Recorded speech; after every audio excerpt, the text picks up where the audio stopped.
세 번째 질문에서는 저희 학교는 창의적 체험 활동에 누가 기록을 입력하지 않기로 했고요. 이 세 가지 질문 모두 이제 누가 기록 자체를 하지 않겠다라고 결정하신 상황에서 이제 생기는 질문들이죠. 세 번째 질문은 전출생입니다. 전출생이 발생했을 때 전입 예정교에서 누가 기록을 요구하는 경우 어떻게 해야 하나요? 답변을 보시면 기재요령 개정에 따라서 누가 기록 여부 및 방법은 학교장이 정합니다. 그래서 전출교에서 누가 기록하지 않기로 결정을 했다면 전입교에서 요구하기가 어렵습니다. 그래서 전출교에서 누가 기록을 나이스를 통해 입력하고 관리하지 않기로 결정했다면 전입교에 이송해야 하는 전산 자료에서 누가 기록이 제외된다라는 것을 선생님께서 확인하시면 업무 보시는데 많이 도움이 되겠다 싶습니다. 다음으로는 출결 상황, 특기 사항 입력 사유가 간소화되었는데요. 저희가 장기 결석 사유가 이제 없어졌죠. 그래서 기타 결석과 개근 특기 사항 입력 이외의 사항은 학교장이 결정을 합니다. 그래서 선생님들 이제 이걸 학성위에서 많이 심의하실 텐데 그때 장기 결석이라는 개념 자체가 사라졌다라고 보시면 됩니다. 학교에서 판단하기에 따라서 단 하루라도 학생의 출결 상황에 대한 이해를 높이기 위한 필요가 있다면 사유를 입력할 수 있습니다. 물론 학업성적관리위원회에서 판단을 한 범위 안에서 이루어져야겠죠. 그래서 질병이나 미인전 결석 그리고 횟수가 많은 지각 조퇴 결과 사유의 입력 여부와 입력 기준. 그러니까 여기서도 중요한 게 입력 여부입니다. 입력할지 말지부터 이제 학교에서 결정을 하시면 되고요. 그럼 입력을 하겠다고 한다면 입력 기준은 어떻게 할 것인지, 어디까지 입력할 것인지, 입력 내용이죠. 이런 사항들은 학교장이 정하게 됩니다. 그럼 저희가 학업성적관리위원회에서 심의를 하게 되겠죠. 그리고 학교장이 결정한 사항에 대해서 학교 내에서 동일하게 적용해야 되는 게 매우 중요합니다. 담임 선생님들 재량으로 어떤 학생은 입력하고 어떤 학생은 입력하지 않고 이런 경우가 발생하면 안 되겠죠. 다음으로 2022 개정 교육과정에 따른 학점 이수 기준이 변경되었는데요. 이 고교학점제가 이제 업무 보시는 선생님들께서 많이 괴로워하시는 부분이라고 생각이 듭니다. 그래서 이제 교과학습 발달 상황과 창의적 체험 활동 상황 항목에서 기재 요령에서도 변화가 생겼습니다. 기존까지 출석률과 학업 성취율 모두를 적용해서 학점 이수 기준을 판별을 했다면 올해부터는 공통 과목만 1학년 공통 과목만을 출석률과 학업 성취율을 고려해서 이수 기준을 고려하게 되고요. 그다음에 1학년, 2학년의 선택 과목들은 출석률만을 고려해서 학점 이수를 판단하게 됩니다. 그리고 창의적 체험 활동 같은 경우에는 작년에 기재 요령을 보시면 굉장히 복잡한 산출식이 있었어요. 물론 나이스에서 자동 계산해 준다고는 했는데 그 산출식이 매우 어려웠고 그다음에 선생님들께서 혹시라도 이 아이들이 창체 이수 시간으로 수료를 못할까봐 이제 별도의 시간을 행사 창체 같은 경우에는 꼭 시간 명시해서 별도의 시간 관리를 해라라고 공문이 내려오기도 했었는데요. 그렇게 복잡한 거 다 이제 사라지고 수업 일수만 고려하시면 됩니다. 그리고 이 수업 일수도 그냥 출석률로 학년 수료 할 정도면 그러니까 유급되지 않을 정도면 창체는 자동으로 이수된다고 보시면 됩니다. 그래서 창체 부분에서는 선생님들께서 학점 이수를 걱정하실 필요는 없어졌다라고 생각을 하시면 되고요. 저희가 이제 걱정을 해야 되는 부분들은 교과학습 발달 상황에서 공통 과목과 선택 과목의 출석률과 그다음 공통 과목의 학업 성취율까지 고려를 하시면 되겠습니다. 그리고 이 부분은 이제 평가 담당자 선생님들이 많이 염두에 두고 계시니까 업무 보시는데 선생님들께서는 큰 걱정은 없으시겠습니다. 그 다음에 영역별 입력 가능한 최대 글자 수가 변경되었습니다. 그래서 진로 활동 500자, 750자였죠. 500자로 줄었고 행동 특성 및 종합 의견이 500자에서 300자로 줄었습니다. 또 여기 제가 큰 항목으로는 타이핑을 하지 않았는데 봉사활동 실적 내용도 250자였어요. 근데 저희가 봉사활동 실적 활동 내용에다가는 객관적인 활동 내용만 입력을 해라라고 했는데 그 250자라는 긴 그 글자 수를 활용해서 특기사항처럼 입력하는 학교가 있었다고 해요. 그래서 아예 50자로 줄여서 정말 건조하게 객관적인 활동 내용만 적을 수 있도록 분량이 줄었습니다.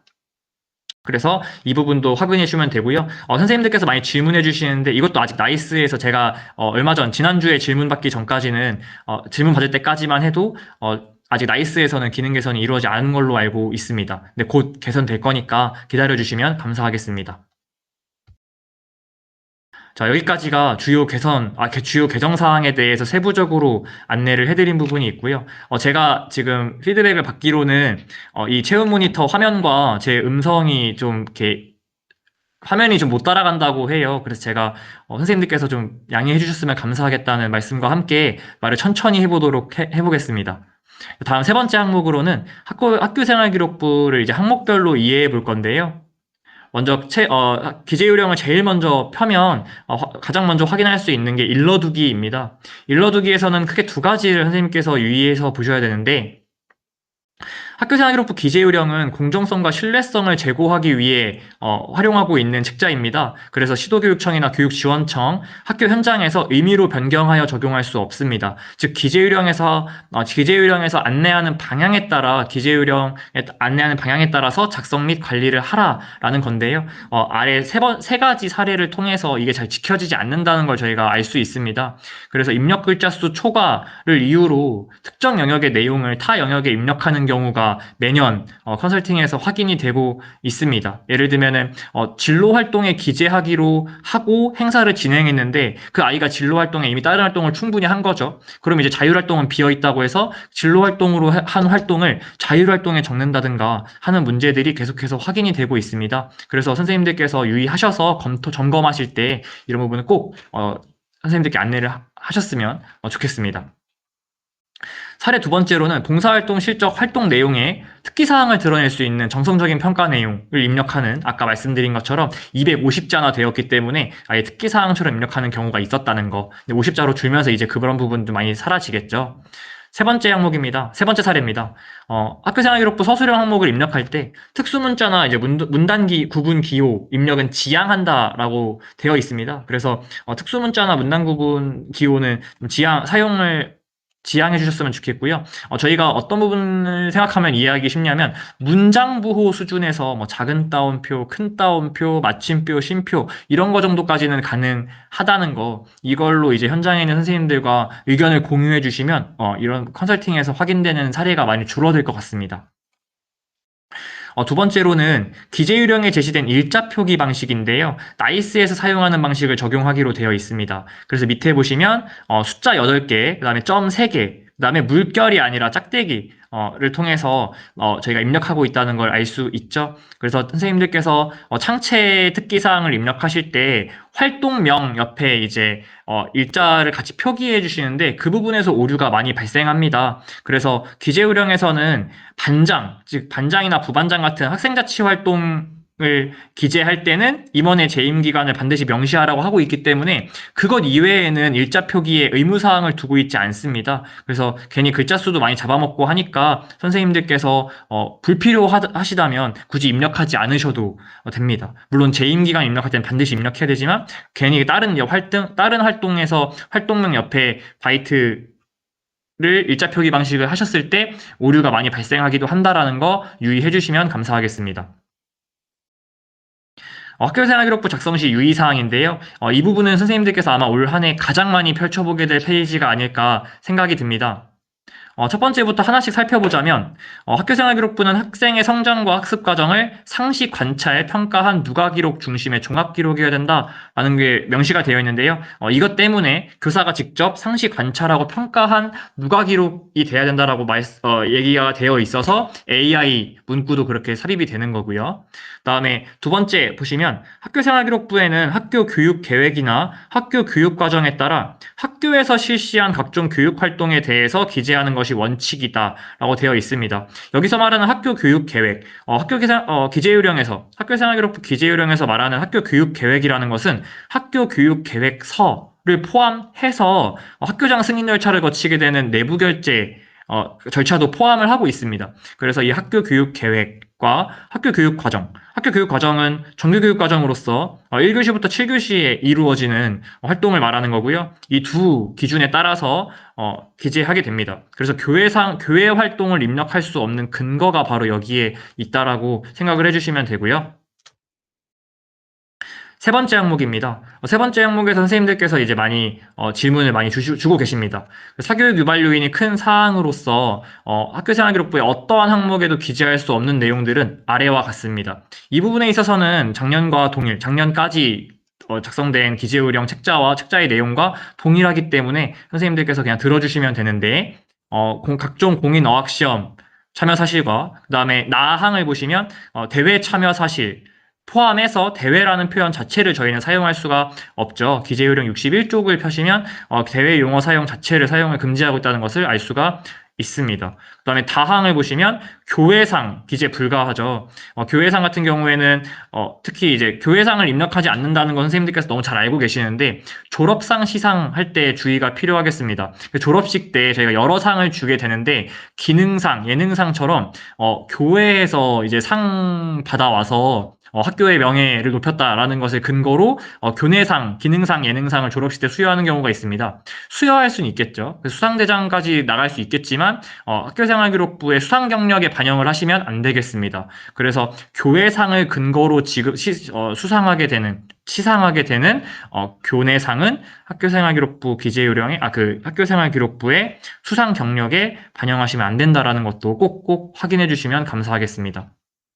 그 다음에 마항과 바항을 보시면 모의고사 논문 얘기가 있는데요. 논문을 발표한 사실 그리고 모의고사 성적 관련된 것을 언급하지 못하게 하는 것이기 때문에 선생님들께서 많이 질문 주십니다. 논문과 모의고사 등 표현 자체를 쓰면 안 되는 거냐라고 하는데 표현 자체는 가능합니다.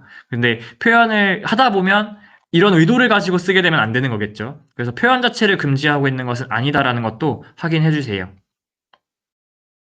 그다음에 지식재산권 출원 사실 안 되고, 자항을 보시면 당연히 어학연수나 봉사활동 등을 포함해서 해외 활동 실적은 일체 기재할 수 없습니다. 그래서 해외 수학여행 다녀오고 해외 체험 활동을 교내 활동으로 암시하는 편법 기재가 되지 않도록 단위학교에서 선생님들께서 많이 신경 써주시면 감사하겠습니다. 차항을 보시면 부모의 사회경제적 지위를 암시하는 내용도 마찬가지겠죠. 부모의 직장을 명시적으로 표현하지 않아도 예를 들면은 뭐 부모님이 일하는 곳 체험학습 갔다 와서 소감문 쓰게 하는데 뭐 이렇게 영감을 받아서 나도 훌륭한 의사가 되어야겠다라고 말하는 그 감상문이 적혀 있는 경우도 봤습니다. 그렇게 되면은 부모님 직장 체험하기로 갔다 와서 의사가 되어야겠다라고 말하게 되면 당연히 부모가 의사라는 것을 저희가 암시하게 되는 것이기 때문에 그런 식의 기재도 되지 않도록 꼭꼭 확인해 주세요. 그다음에 장학생 장학금 관련 내용. 가끔 이제 그 행동 특성 종합이견에 장학금 수여 받은 사실을 언급하는 경우가 있습니다. 그런 것도 언급되지 않도록 확인을 해주셔야 되고요. 저희가 가장 많이 확인하게 되는 게 타항인데요. 타에 보시면 국체적인 대기상강이라고 저희가 거의 암기하듯이 확인하게 되죠. 구체적인 대학명, 기관, 기구, 단체, 조직, 그리고 상호명과 강사명을 입력할 수가 없습니다. 그래서 이 부분도 잘 확인하셔서 기재되는 일이 없도록 해야겠습니다. 그리고 강사명 같은 경우에는 아까 말씀드린 것처럼 아이의 그 부모 학생들의 부모 지위 암시하는 것과 비슷하게 간접적으로 암시하는 경우가 있습니다. 저자 초청 강연회, 작가와의 만남 등을 이제 기재를 했는데 그 도서명을 활용해서 작가가 누군지, 그 강사가 누군지 암시할 수 있다라는 것도 많이 확인이 되고 있습니다. 이런 부분도 기재하실 때 담임 선생님들께서 혹은 입력 주체 선생님들께서 실수하시지 않도록 당부해 주시면 감사하겠습니다. 그 작년도 현장 점검 78개국 대상으로 현장 점검 결과 대표 오류 사례들인데요. 이런 기재 금지어들이 많이 확인됐습니다. 가장 많이 확인되는 건 대회입니다. 거의 50개교 넘게 대회라는 글자가 사용되고 있는 거, 표현이 사용되고 있는 걸 확인을 했고요. 통계청, 기상청, 유튜브 이런 것들 많이 사용되고 있습니다. 지금도. 그래서 선생님들 작성하실 때 이 부분, 이 연수 자료에서 이 단어들 현장에서 연수하실 때 언급해 주시면은 많이 오류 줄일 수 있지 않을까 생각을 해봅니다.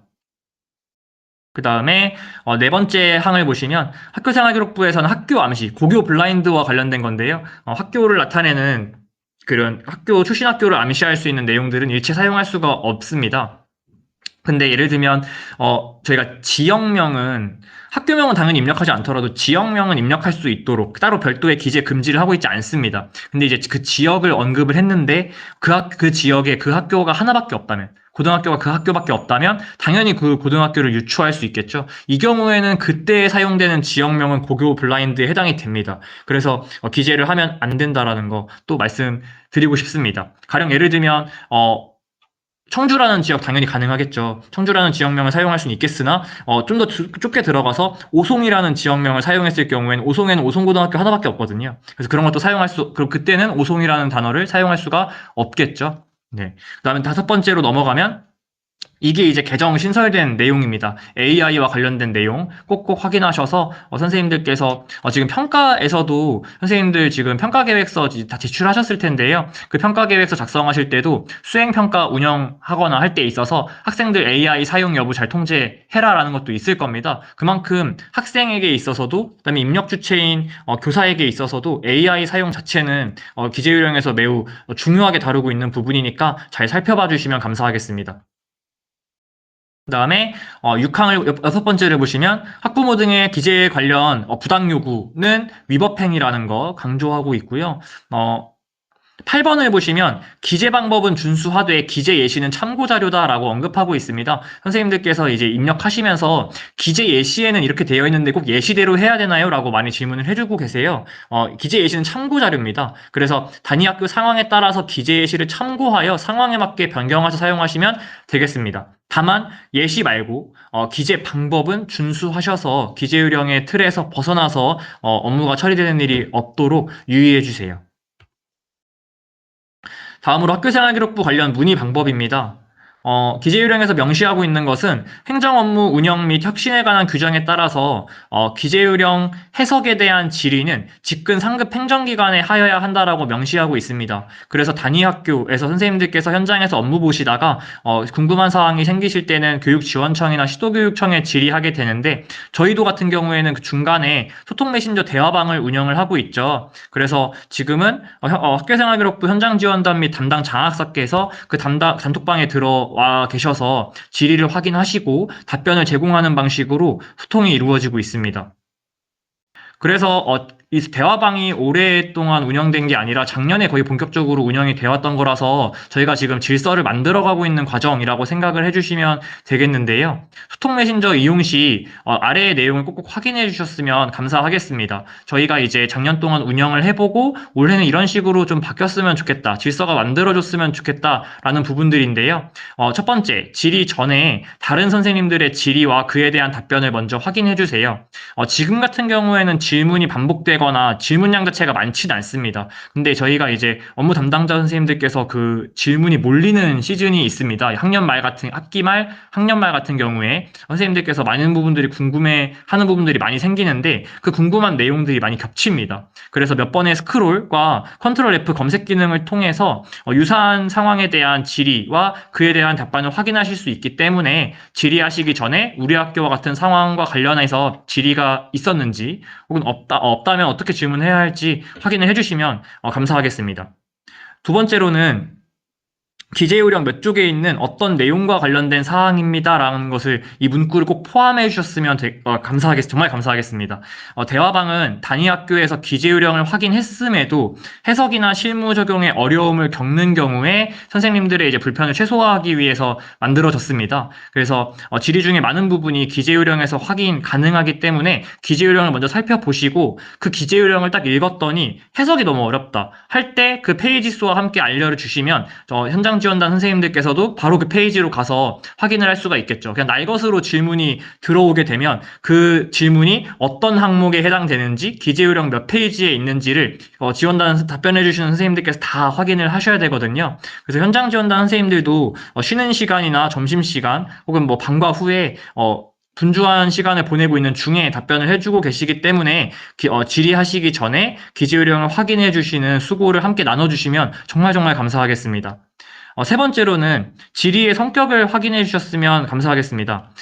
단위 학교에서 판단하고 결정하는 사항에 대해서는 답변해 드리기가 어렵습니다. 이게 소통으로는 당연히 다 기록이 남기 때문에 지원단의 판단과 해석이 정답이 되는 경우를 저희가 염려하고 있습니다. 그래서 학교마다 판단과 결정이 다를 수 있고 특정 견해가 선례가 되는 것, 그 다음에 정답처럼 퍼지는 것을 예방하고자 선생님들께서 학교에서 판단해라 기재 요령에 적혀 있으면 당연히 그 기재 요령을 해석하는 저희 입장에서 지원단 입장에서도 답변이 나갈 수가 없습니다. 그래서 학교에서 판단할 수 있는 부분들은 학교에서 결정을 해주십사 부탁 말씀을 드리게 되고요. 정말 현장에서 적용하는데 어려움이 있다라고 하신다면 지원단 선생님들께 쪽지를 보내시면 될 것 같아요. 쪽지나 아니면은 내 손으로 전화를 주시면 좀 더 현장에서 융통성 있게 적용하는 방법에 대해서 이제 오프 더 레코드로 대화가 가능할 것 같습니다. 근데 저희가 좀 공식적인 답변으로 생각을 하고 나가는 게 소통방이기 때문에 그 안에서는 학교에서 판단할 수 있는 부분들에 대해서는 질문을 지양해 주시면 감사하겠습니다. 그 다음에 아까 장학사님께서도 말씀해 주시겠지만 나이스 문제 해결이나 학적 처리 등 대화방의 목적과 관련 없는 질의에 대해서는 저희가 답변을 제공해 드릴 수가 없습니다. 그래서 학교생활기록부 기재 요령과 관련해서만 질의를 해주시면 감사하겠습니다. 가끔 너무 선생님들께서 너무 급하신 나머지 너무 급한데 물어볼 데가 없어서 여기에 글 남긴다라고 이제 언급해 주시면서 질문을 해주세요. 그런 질문에도 제가 답변을 해드릴 수가 없다는 것도 양해를 구합니다. 네, 다음으로 넘어갈게요. 처리 요령입니다. 처리 요령을 27쪽을 펴시면 처리 요령에서는 항목별 입력 주체를 명시하고 있습니다. 그래서 입력 주체, 기재 요령에서 명시하고 있는 입력 주체 이외에 선생님들께서 입력하실 때는 입력하실 수 없다라는 거, 입력할 수 없다는 것이 원칙이라는 거 확인을 해주시고요. 확인을 해주시면 감사하겠습니다. 그래서 정정할 경우에는 정정권이 발생했을 경우에는 재학생의 경우에 학급 담임교사가 그다음에 졸업생의 경우에 업무 담당자가 정정을 하게 됩니다. 그리고 나이스 권한 같은 경우에는 저희가 여름방학 컨설팅 할 때 업무 권한이 과도하게 부여되지 않았는지를 점검으로 하기 때문에 나이스 권한 관리하실 때 이 입력 주체를 참고해 주시면 컨설팅 내용도 줄일 수 있겠다 싶습니다. 그다음에 학교생활기록부 기재하실 때 활용 가능한 자료도 기재요령에서 명시하고 있는데요. 아래 학생에 의해서 만들어진 자료는 5가지를 참고하실 수 있겠습니다. 첫 번째 동료평가서, 두 번째 자기평가서, 세 번째 수업 산출물, 수행평가 결과물을 포함하고 있죠. 그다음에 네 번째 소감문과 다섯 번째 독후감을 저희가 활용하게 되는데 학생이 직접 작성한 자료를 그대로 입력하는 행위는 금지입니다. 그래서 가끔 선생님들께서 소감문을 너무 참고하신 나머지 그 생활기록부의 특기사항의 그 주어 자체가 나인 경우가 있습니다. 나는 이런 걸 느꼈다고 이런 식으로 입력이 되는 경우가 있어요. 그럴 경우에 당연히 안 되는 거기 때문에 입력 주체는 교사니까 교사의 시선에서 아이들의 발달 특성을 기재할 수 있도록 참고만 해주십시오. 그 다음에 학생부 대필, 셀프 학생부라고 하죠. 학생부 대필과 관련해서 민원이 굉장히 많습니다. 학교 안에서도 이제 아이들이 선생님 어떤 선생님께서 저희한테 이거 써오라고 시켰어요. 이러면서 이제 그 생활기록부에 적혔으면 좋겠는 내용을 직접 물어보기도 하시고 하는 것들이 아이들이 오히려 더 잘 알고 있습니다. 그래서 이런 것들이 민원으로 발생하지 않도록 입력 주체가 교사에게 평가권과 그 평가권을 반영하는 생활기록부의 입력 주체가 교사에게 있다는 거 꼭 확인해 주시면 감사하겠습니다. 그리고 학부모님들이 이제 학생이나 학부모님들이 이런 거가 누락됐다, 입력해줬으면 좋겠다라고 직접적으로 저희가 건의할 수 없게 되어 있죠. 그래서 이런 부분들도 학부모 대상 연수, 저희가 보통 가정통신문이나 학부모총회 자료로 가름하게 되는데 그런 자료에도 꼭 이런 문구, 부정청탁과 관련된 내용들도 포함하셔서 학부모님들께서 이런 부분이 부정청탁이라는 것을 인지하실 수 있도록 안내가 필요하겠습니다. 아까 앞에서도 강조 말씀드렸었는데, 영역별 내용은 해당 영역에만 입력하셔야 됩니다. 그래서 창체 영역 혼기하는 경우 발생하지 않도록 해야 되고요. 어, 입력 시 사용 가능한 문자가 있는데요. 문자는 한글로 쓰게 되어 있고, 그다음에 부득이한 경우에는 영문으로 사용이 가능한데, 이 영문은 이제 영어 과목에서 허용이 되는 것이 아니라 가끔 이제 선생님들께서 많이 답답해 하세요. 영어 되는데 왜 중국어나 일본어, 그다음에 한자 왜 안 되냐라고 말씀하시는데 공문서에서 영문이라는 것은 제2 외국어로서의 성격이 아니라 공용어의 성격으로 부득이한 경우 한정하고 있는 것입니다. 그래서 한문이나 일본어 등은 입력이 불가능하다라는 거 확인해 주시고요. 괄호 안 사례들을 통해 부득이한 경우에 대해서 입력 주체가 판단해 주셔야 됩니다. 가끔 이제 선생님들께서 동아리명에 이 영어 사용했는데 사용해도 되나요? 라고 질문해 주시는데 마찬가지로 학교에서 결정할 부분입니다. 다음으로 누가 기록 여부 및 입력, 방법의 결정 주체인데요. 앞에서 굉장히 많이 강조했고, 뒤에서도 강조가 될 텐데요. 올해 그만큼 이 부분이 매우 중요하게 작용하고 있습니다. 그래서 2025년과 2026년이 다르다는 거 확인하셔서 학년 초 학업성적관리위원회에서 심의가 필요한 부분으로, 그 중등교육과에서 내려보낸 공문, 작성 및 관리 계획에도 이 부분을 반드시 심의해라라고 명시를 하고 있기 때문에 꼭 심의해 주셔서 학교에서 혼란을 최소화할 수 있도록 업무 담당자 선생님들께서 신경 써주시면 감사하겠습니다. 어, 그 다음에 개정된 건 아니지만 교과서래 기재요령 29쪽에 전출입 시 전산자료 송부 처리 절차가 있는데요. 이것도 확인하시고 그 다음에 누가 기록과 관련해서 아마 전입 전출 시 문제가 발생할 것 같아요. 그럼 아까 그 연수 자료에 포함한 것처럼 우리 학교에서는 누가 기록을 하지 않기로 했다. 그래서 자료로서 보낼 수 없다라고 이제 협의하셔서 처리하시면 되겠습니다. 그리고 나이스에서도 지금은 기능 개선이 안 돼서 확인 필요가 뜨지만 곧 확인 필요, 그러니까 이수 시간과 누가 기록이 일치하지 않습니다라는 작년까지 오류로 잡혔던 게 아직도 잡히고 있는데 그것은 곧 기능이 사라질 예정이니까 조금만 기다려 주시고 이미 사안이 발생한 경우에는 예외 처리 사유로 입력을 해주시면 감사하겠습니다. 학교생활기록부 발급과 관련된 사항에서는 이 부분이 있죠. 당해 학년도 학교생활기록부 서술형 입력 항목은 비공개하는 것이 원칙입니다. 저희가 이제 일반고에서 이제 수시 전형 때문에 아이들이 그 특기 사항과 관련된 민감도가 높으니까 미리 확인을 해서 오류를 최소화하는데요. 아이들이 가끔 단호하게 너무 당연하게 여길 때가 있습니다. 선생님 저희 왜 특기 사항 올해 안 보여주세요? 생특 왜 안 보여주세요? 이렇게 막 요구하는 경우가 있는데 아이들한테 그때는 이 근거를 통해서 지금 내가 너희들한테 확인시키고 있는 것이 당연한 게 아니야라는 거 주시시켜 주시면 감사하겠습니다.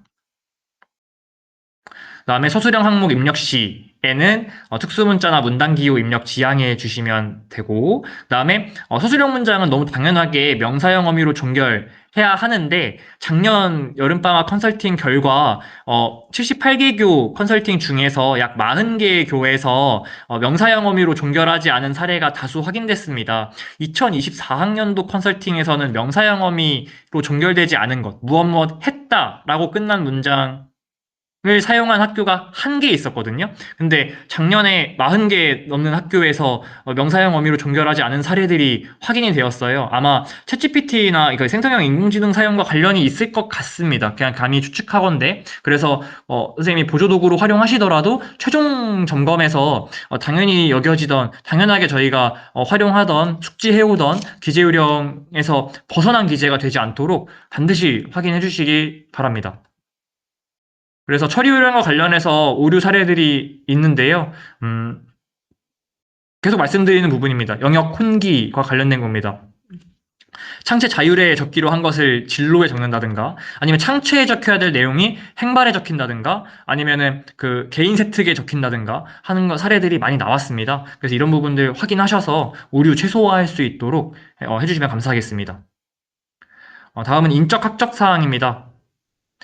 개정사항 위주로 항목별로 선생님들께 안내해 드릴 때는 개정된 거 먼저 말씀드리고 그 다음에 개정은 되지 않았지만 저희가 업무를 보면서 자주 확인하게 될 개념들에 대해서 확인을 해 드리겠습니다. 올해 개정사항과 인적사항과 관련해서는 유급이라는 개념이 변경되었습니다. 기존까지 저희가 학적 처리를 할 때 유급이라는 것은 상급 학년으로 진급 못하거나 졸업 못하는 상황에서 유급이라는 말을 썼었는데 졸업이라는 개념을 아예 유급의 정의에서 제외하고 유급이라는 것은 상급 학년으로 진급하지 못할 때를 유급이라고 부르기로 변경이 되었고요.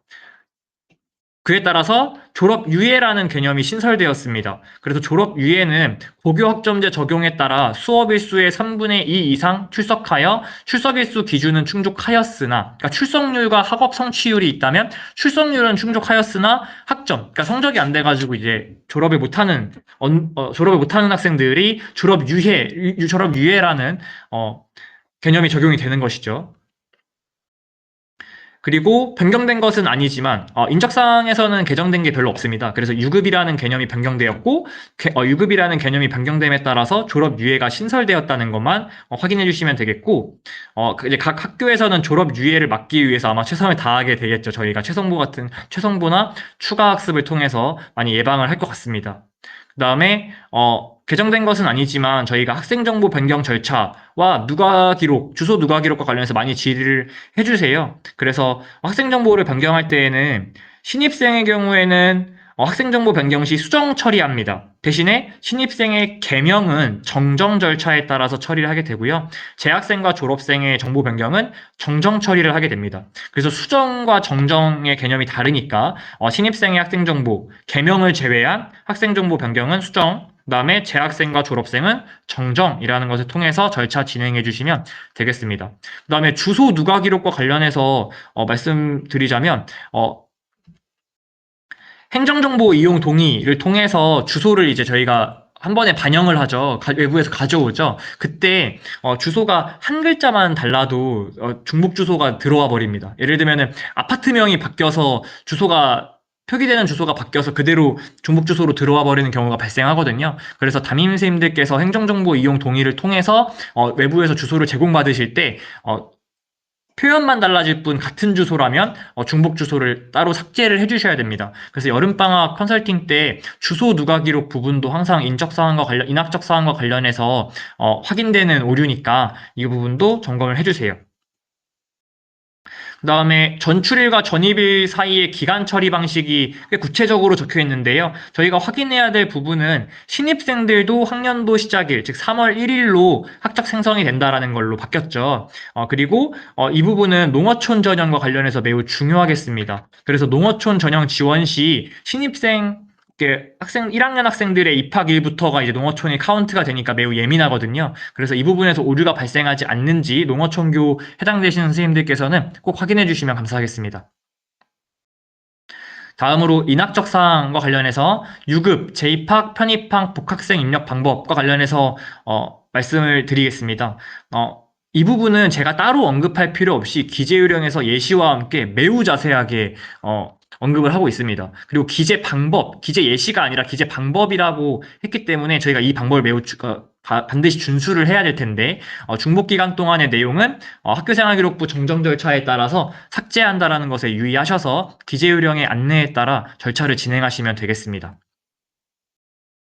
관련해서 대표 오류 사례는 주소 누가 기록과 동일 주소가 중복된 거, 그다음에 전학생들 특히 많이 해당되는데요. 주소 현행화가 되지 않은 경우, 뭐 예를 들면 흥덕고 다니는 학생인데 아직 경상북도로 주소가 되어 있다라든가 하는 오류들이 많이 확인되고 있습니다. 다음으로 출결 상황입니다. 출결사항의 개정된 부분부터 말씀을 드리자면 저희가 출결과 관련해서 출석률로 학점이수 기준을 판정할 때 그 출석률을 해석하는 방법이 달라졌습니다. 그래서 과목 출석률에서 원래 과목 출석률을 생각할 때 실제 운영한 수업 횟수의 3분의 2 이상을 고려를 했었었는데 그게 아니라 1학점당 수업량 즉 16회를 기준으로 해서 3분의 2 이상을 고려하는 것으로 출석률을 해석하는 기준이 바뀌었습니다. 그래서 이것도 생각을 해보면 조금 완화된 거라고 볼 수 있죠. 학사 일정에 따라서 실제 운영한 수업 횟수가 1학점당 수업량보다 적을 수가 있는데 그 적을 경우에는 학교를 정말 빈번하게 빠지는 아이들이 좀 더 불리하게 작용을 할 수가 있겠죠. 그래서 좀 더 유연하게 해석할 수 있도록 1학점당 수업량으로 아예 고정을 해버려서 학교마다 과목마다 그 학사 일정에 따라서 출석률을 산정하는 기준이 바뀌지 않도록 하고 있습니다. 그 다음에 출결 상황의 개정 사항 두 번째를 보시면 아까 그 주요 개정 사항에서 말씀드린 것처럼 장기 결석이라는 개념이 사라졌기 때문에 선생님들께서 이 부분 잘 유의하셔서 학업성적관리위원회에서 심의를 하시면 되겠습니다. 그래서 우리 학교에서는 출결 특기 사항을 어떨 때 입력할 것인지 기타 결석은 1일이라도 사유를 입력해야 되는 게 그대로 유지가 되고 있고요. 그 다음에 개근 입력 사유는 저희가 여전히 하고 있죠. 그 다음에 그렇다면 변경된 것은 장기 결석 사유이기 때문에 장기 결석이라는 건 아예 없어졌으니 어떨 때 질병과 미인정에 대해서 언급을 할 건가에 대해서 심의를 해주시면 되겠습니다. 예시를 보시면 예시 때문에 더 헷갈리실 수 있겠어요. 예시를 보시면 58쪽의 예시입니다. 학교가 질병 미인정으로 연속 5일 이상 결석 시 사유를 기재하기로 한 경우 이게 예시로 들어와 있어서 뭐야 그럼 기재 요령의 예시에 따르면 장기 결석으로 잡고 있는 거 아니야? 라고 질문하실 수 있겠습니다. 그게 아닙니다. 예시 자체가 우리는 5일 이상 결석하면 기재할래 라고 정한 겁니다. 그럼 우리 학교는 장기 결석은 입력 안 하고 하루라도 이런 상황에서는 입력할 거야 라고 정하게 되면 그거는 5일 이상이 아니어도 입력이 가능한 것이죠. 그래서 선생님들께서 이해하기 편하시게 장기 결석이라는 개념 자체가 사라졌다. 기준은 우리 학교에서 만들면 된다라는 거 확인하시면 될 것 같습니다. 경조사 출석 인정 결석 부분에서는 바뀐 게 없습니다. 근데 선생님들께서 많이 질문을 주시는 게 경조사 인정 결석으로 예를 들면 뭐 조부모님께서 사망하셔서 5일 동안 지금 출석 인정 결석을 하고 있는데 뭐 월요일부터 인정 결석을 하고 있는데 수요일쯤에 수행 평가가 진행이 되는 거죠. 그래서 그 학생이 본인 희망에 따라서 수요일에 자기는 수행 평가는 보고 싶다. 와서 보고 싶다. 막을 수 없습니다. 그럼 이 아이가 와서 수행평가를 보고 출결도 등교한결로 처리하면 됩니다. 다만 연속이기 때문에 그 사이에 아이가 학생이 등교해서 수행평가를 치고 귀가했다고 하더라도 하루 5일 중에 플러스 1일이 늘어나는 게 아닙니다. 그래서 출석했다고 해서 그 출석일만큼 인정결석 가능일 수가 늘어나지 않는다는 거 담임 선생님들도 유의해 주셔야 되고 아이들도 이해를 하고 있어야겠습니다. 다음으로 생리통 출석 인정 결석인데요. 저희가 이것도 학업성적관리위원회 심의 사안으로 저희가 정하고 있습니다. 그래서 생리통으로 인한 출석 인정 결석 시에 월 1일을 산정하는 기준을 학교에서 결정해라. 저희가 이제 그전까지는 재작년까지죠. 2025학년도부터 없었는데 예시에서 3회가 있었던 것 같아요. 그래서 예시에 준해서 선생님들께서 많은 학교에서 우리는 생리통을 3회로 해서 3회를 사용하면 1일로 간주한다라고 많이 심의를 해주셨는데 3회일 근거가 하나도 없습니다. 그래서 선생님들께서 우리 학교는 2회로 할래, 우리 학교는 4회로 할래 결정하실 수 있는 부분입니다. 다만 인정 시간을 토대로 해서 합리적인 수준에서 횟수를 1일로 산정할 수 있는 횟수를 결정해 주시면 되겠습니다. 그리고 이것도 작년에 왔던 공문인데요. 기재 요령에 반영이 됐습니다. 출석 정지 징계 학생의 출결 상황 기재. 학폭 조치 사항은 학폭란에 따로 기재가 되기 때문에 걱정할 게 없는데 이 공문은 선도위원회와 관련된 겁니다. 그래서 선도위원회에서 출석 정지 징계를 받은 학생들이 미인정 기준으로 이제 빠진 거죠. 그래서 입력을 해야 하는 경우가 발생하는데 입력하지 말라는 거죠. 그래서 미인정 결석으로 체크는 하되 횟수는 산입이 되되 출결 특기 사항에는 그 사유를 입력하지 말라라고 공문을 내려 보낸 겁니다. 그래서 이게 왜 그러냐면 저희가 기재 요령에서는 학폭 같은 경우에는 사안이 발생했을 때 조치를 이행하거나 시간이 지나면 삭제를 해줍니다. 삭제 근거를 명시하고 있습니다. 기재 요령을 근거로 해서 삭제를 하면 되는데 선도위원회의 출석 정지 징계 같은 것이 적혀버리면 선도위원회는 삭제할 근거가 없습니다. 그래서 삭제 근거 없이 삭제하는 상황이 발생하지 않도록 해서 공문이 내려온 거니까 선생님들께서 출석 정지 징계로 출결 특기 사항이 적히는 일이 없도록 꼭 점검 시에 학년 말에 출결 특기 상황 점검하실 때 파악해 주시면 감사하겠습니다. 다음으로 대표 오류 사례인데요. 기타 결석 사유를 입력하지 않는 경우가 있었고요. 저희가 기타 결석은 1일이라도 사유를 입력하게 되죠. 징계받은 학생의 출석 정지 기간이 입력되는 경우가 있었습니다. 그래서 명시를 하고 있으니 확인해 주시면 감사하겠습니다. 그 다음에 기재유령 입력 예시를 준수하지 않은 경우가 있는데 저희가 입력 예시는 참고사항이라고 말씀을 드리지 않았습니까? 근데 출결 특기사항에서 N1, N회 등의 그 사유는 반드시 포함할 수 있도록 사실 이게 며칠 빠졌는지가 중요한 거라서 이 N1과 N회 등의 예시는 꼭 참고해 주셔서 사유 입력 시에 누락되지 않도록 확인해 주시면 감사하겠습니다. 그 다음에 출결 상황 특기 사항이라고 해서 정말 잠을 자다가 지각하는 일이 잦음과 같은 구체적인 특기 사항을 입력해 주시는 경우가 있으세요. 그래서 이런 부분도 그냥 건조하게 횟수나 일만 적힐 수 있도록 확인해 주시면 감사하겠습니다. 다음으로 수당 경력입니다. 수당 경력에서 개정된 거 많이 없습니다. 하나밖에 없고요. 여태까지 기재요령에서는 학교 수상 경력과 관련해서 그 근거를 학교 교육 계획서라고 명시하고 있었는데요. 그 매우 범위가 협소하죠. 그래서 학년 초에 뭐 교무기획부 같은 데서 부서에서 주요 부에서 학교 교육 계획서를 만드실 때 수상 경력을 이미 거기에 박제해 버리면 수정할 수 없는 거냐라고 많이 질문을 하세요. 그래서 현장에서 좀 탄력적으로 업무 보실 수 있도록 학교 교육 계획서라는 표현이 아니라 학교 교육 계획으로 바뀌었습니다. 그래서 학년 초 교육 계획, 여기서 말하는 교육 계획이라는 것은 앞서 말씀드린 것처럼 교육 계획서를 포함하여 내부 결제 절차까지 포함하는 것이기 때문에 수상 경력과 관련해서 업무 보시는 선생님들께서 좀 더 유연하게 대처하실 수 있을 것 같습니다. 다음으로 입력 시 유의사항인데요. 여기서부터 이제 개정된 게 없습니다. 개정된 게 없어서 저희가 유의해야 될 부분만 한 번 더 짚고 넘어가면 될 것 같아요. 그래서 교회상 입력 금지고 교회상을 근거로 교내상을 시상하는 것도 금지. 그다음에 대외 용어도 사용하면 안 된다라는 거 명시하고 있습니다. 그리고 수상 경력과 관련해서 기재요령에서 사실 매우 자세하게 안내하고 있습니다. 그래서 제가 따로 말씀드릴 필요 없이 선생님들께서 기재요령을 확인하시면 언제든지 페이지 안에서 수상 경력과 관련해서는 입력 방법을 확인하실 수가 있는데 문제는 제 생각에는 문제는 이런 데서 발생할 수 있습니다. 학교생활기록부 업무 담당자와 수상경력 업무 담당자가 사실 다르잖아요. 시상 업무를 관리하시는 분이 다르기 때문에 그 두 분의 그 기재요령에 대한 이해도가 다를 수가 있겠습니다. 그래서 계획 수립이나 업무 처리 시에 학교생활기록부 업무 담당자 선생님들께서 수상 업무는 아니지만 수상 업무 선생님들과 상호작용을 잘 하시면 오류를 많이 줄일 수 있지 않을까 조심스럽게 생각을 해봅니다.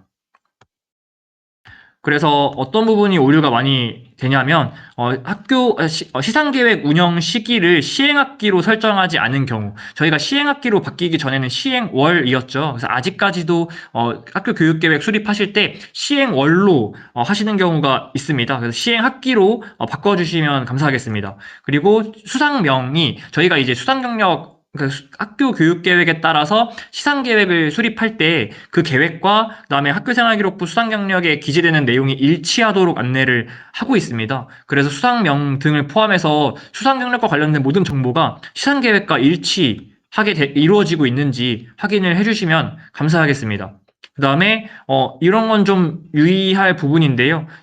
네 번째 줄을 보시면 연간 시상 계획에 없는 교내상을 수여한 경우도 있습니다. 수상대장을 보니까 아이들이 상을 받았는데 그 상이 교육 계획에 없는 경우가 발생하는 것이죠. 그래서 그런 일이 발생하지 않도록 확인을 해주셔야 될 것 같고요.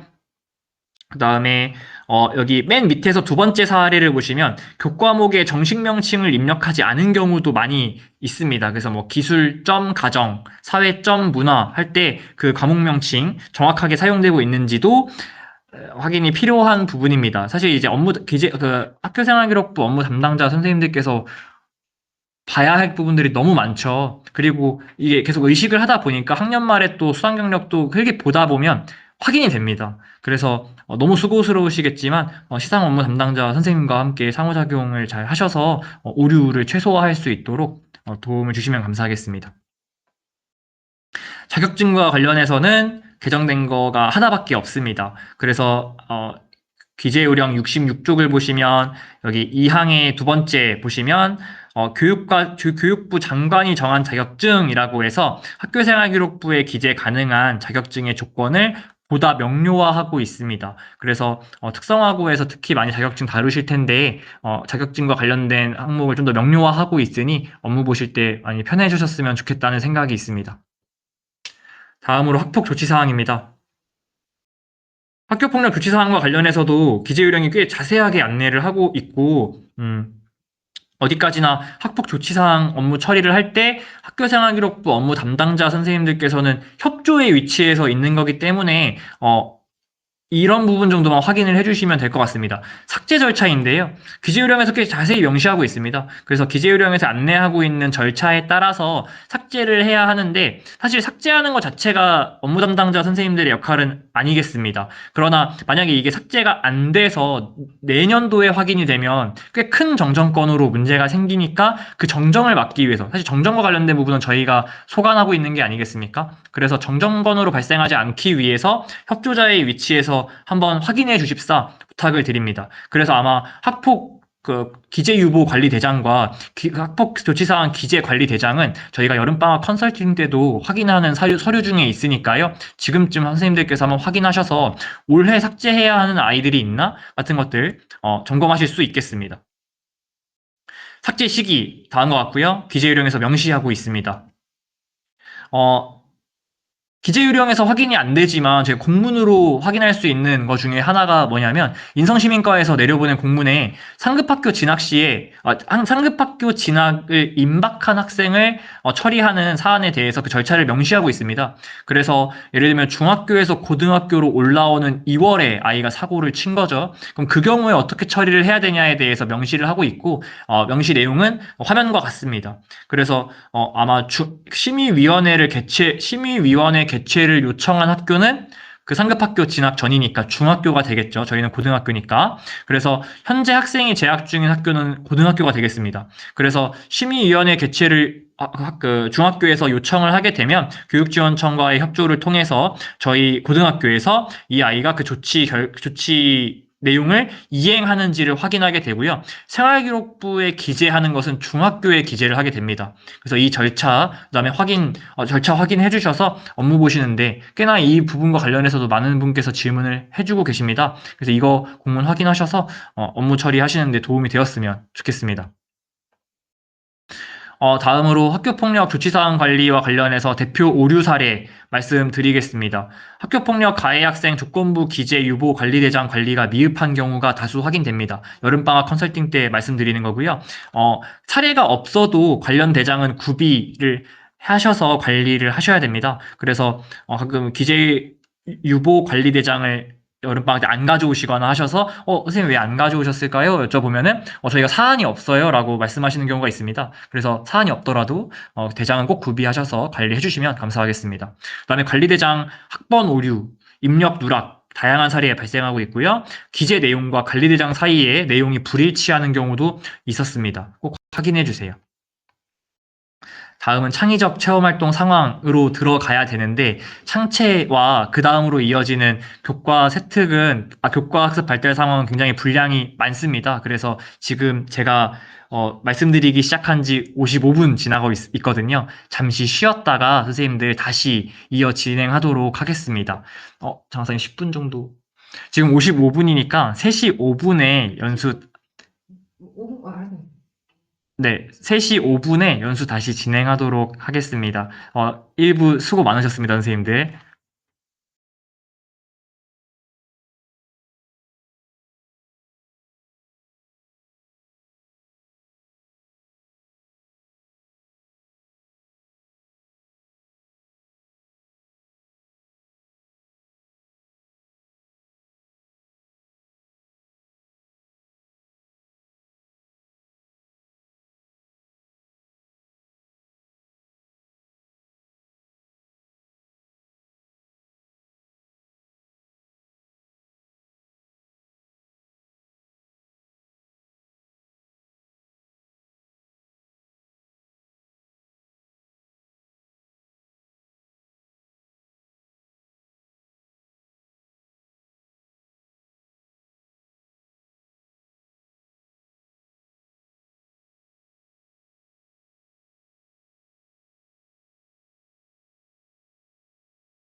네, 선생님들 충분히 쉬셨습니까? 이제 다시 이어서 진행하도록 하겠습니다. 더 쉬었다가 진행하면 좋을 텐데, 차라리 빨리 하고 빨리 끝내는 게 더 나을 것 같아서 바로 이어 진행하도록 하겠습니다. 지금 채팅을 통해서 선생님들 질문 주고 계신데요. 네, 지금 한서희 선생님과 하은실 선생님께서 수고해주고 계십니다. 질의 있으시면 질의를 통해서, 채팅을 통해서 질의해 주시고 답변 받으시면 되겠습니다. 이어서 창의적 체험 활동 말씀드리겠습니다. 창의적 체험 활동은 일단 교육과정에 적용되는 거가 좀 구분할 필요가 있겠는데요. 2022 개정에 적용을 받는 1, 2학년이 있고, 그다음에 2015 개정 교육과정에 적용을 받는 3학년이 있습니다. 이 1, 2학년과 3학년의 교육과정 적용이 달라서 선생님들께서 오히려 더 되게 복잡하실 것 같아요. 지금 2022 개정에서는 창체를 3개 영역으로 두고 있고, 봉사활동을 제외했죠. 그래서 작년에 아마 선생님들 업무 보시면서 이 개념을 이해하시는데 이렇게 많은 시간을 할애하셨을 것 같습니다. 2015는 저희가 알고 있는 것처럼 자동봉진으로 암기하듯이 숙지하고 있는 4개 영역, 4개 영역으로 이루어져 있습니다. 그래서 2022 개정 교육과정의 경우에는 두 번째로는 출석 인정 결석 혹은 결과로 인해서 창체 활동에 참여하지 못한 경우에도 해당 활동의 이수 시간을 인정을 해주죠. 그리고 창의적 체험 활동의 각 영역과 연계하여 운영한 봉사활동은 해당 영역 특기사항에 입력하도록 하고 있습니다. 그래서 선생님들께서 봉사활동 특기사항에 대해서 많이 질문을 해주시는데 저희가 기존까지 2015 개정 교육과정에서 봉사활동과 관련된 거는 봉사활동으로 실적을 인정받았으니까 그 어디에도 입력을 하지 않고 필요시 행동 특성에다가 좀 포괄적으로 언급을 해줘라라고 이제 명시를 하고 있었는데 2022 개정 교육과정에서는 그 봉사활동이 창치 영역과 연계된 것이라면 그 연계된 영역에다가는 그 특기사항에 대해서 세부적으로 적을 수 있다라고 얘기를 하고 있기 때문에 이 두 개정 교육과정의 적용에 따라서 기재 방향이 달라진다라는 것을 한 번 더 올해의 자체 연수를 통해서 담임 선생님들께 안내를 해주셔도 될 것 같습니다. 그리고 2015 개정교육과정 말씀드리면 4개야지 영역으로 되어 있고 그다음에 본인이 실제 참여하여 이수한 시간을 영역별 이수 시간으로 입력을 합니다. 그다음에 창체 실적은 편성된 영역에 해당 내용을 입력하고 다른 영역에 중복하여 입력하지 않습니다. 그래서 봉사활동을 그 어디에도 입력할 수 없었던 근거가 바로 여기에 있고요. 세부적으로 보시면 창의적 체험 활동의 3가지 영역, 3학년의 경우 4가지 영역이고 자율활동과 관련된 명칭도 다르죠. 2022 개정의 경우에는 자율자치활동이고요. 3학년의 경우에는 자율활동입니다. 그래서 3가지 영역별 활동 내용과 평가 방법, 기준은 교육과정을 근거로 학교에서 정합니다. 그래서 이런 질문도 많이 주세요. 이런 활동을 하려고 하는데 자율활동에 편성할까요? 진로활동에 편성하면 좋을까요? 질문 주시는데 학교에서 교육과정의 성격을 이해하셔서 정하셔야 됩니다. 그리고 정할 때 미리 정하셔서 같은 활동이 여러 영역에 혼기되는 일이 없도록 다시 한번 당부를 드리고요. 어, 여기 한 번 더 강조하고 있죠. 기재요령 77쪽, 올해 기재요령의 77쪽을 보시면 창의적 체험 활동의 실적은 학교 교육과정 운영 계획상 편성된 영역에 해당 내용을 입력해라. 그러니까 교육과정 상에서 그 행사를 어느 영역에 입력할 것인지를 미리 사전에 계획 수립 단계에서 영역을 정하시는 것이 좋겠습니다. 그리고 개정사항 말씀드리면 거듭 강조하지만 누가 기록 입력과 방법 자체를 학교장이 누가 기록 여부와 방법을 학교장이 결정하게 된다. 그래서 학업성적관리위원회를 통해서 심의를 하셔라라는 내용 한 번 더 언급드립니다. 그다음에 학교 스포츠 클럽과 관련해서도 좀 바뀌었는데요. 더 이상 학교 스포츠 클럽 활동의 활동 시간, 이수 시간이 안 뜹니다. 그래서 저희가 원래 학교 스포츠 클럽 활동에 대해서는 고등학교에서 특기 사항도 입력 안 했고 원래 활동명과 이수 시간만 입력을 했었는데 이수 시간 자체를 입력하지 않기 때문에 이제 동아리 활동에서 예시를 보시면 활동명만 남습니다. 그래서 창의적 체험 그 학교 스포츠 클럽 은 이수 시간이 안 뜨고 활동명만 클럽명만 남는다는 거 한 번 더 말씀드립니다.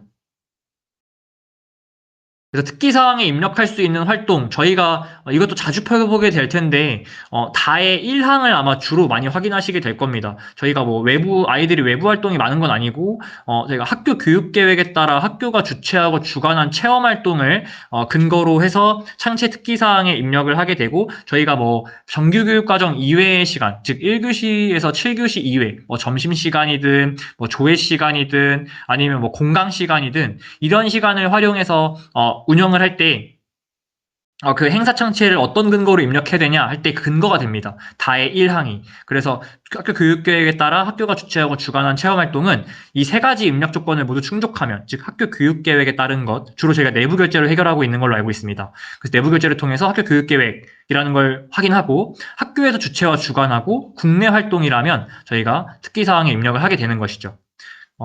그리고 다음으로 많이 선생님들께서 질문 주시는 게 다의 4항입니다. 교육 관련 기관에서 주최하고 주관한 체험활동 중 학교장이 승인한 체험활동으로 많이 입력을 하게 되죠. 이 경우에도 저희가 교육 관련 기관인지 아닌지 확인하셔서 기관명과 함께 입력을 하시면 되겠습니다. 그다음에 여기 예시를 보시면 올해 학교 스포츠 클럽의 이수 시간이 미기재되기 때문에 동아리 활동에 학교 스포츠 클럽 활동을 넣을 때는 클럽명만 입력된다라는 것만 확인해 주시면 되겠습니다. 그다음에 이수 시간이 바뀌었죠. 창의적 체험 활동은 이제 복잡한 산술식 다 없고 학년도별 수업 일수의 3분의 2 이상 출석하면 그냥 취득한 것으로 인정을 합니다. 그래서 출석률로 유급될 정도가 아니라면 아이가 등교만 잘하면 창체는 자동으로 이수가 되는 겁니다. 그래서 학년 수료가 가능한 수업 일수 조건을 충족한다면 창의적 체험은 자연스럽게 이수 처리한다라고 이해하시면 이 변경된 내용이 규제 완화의 개념이구나라는 것을 체감하실 수 있을 겁니다.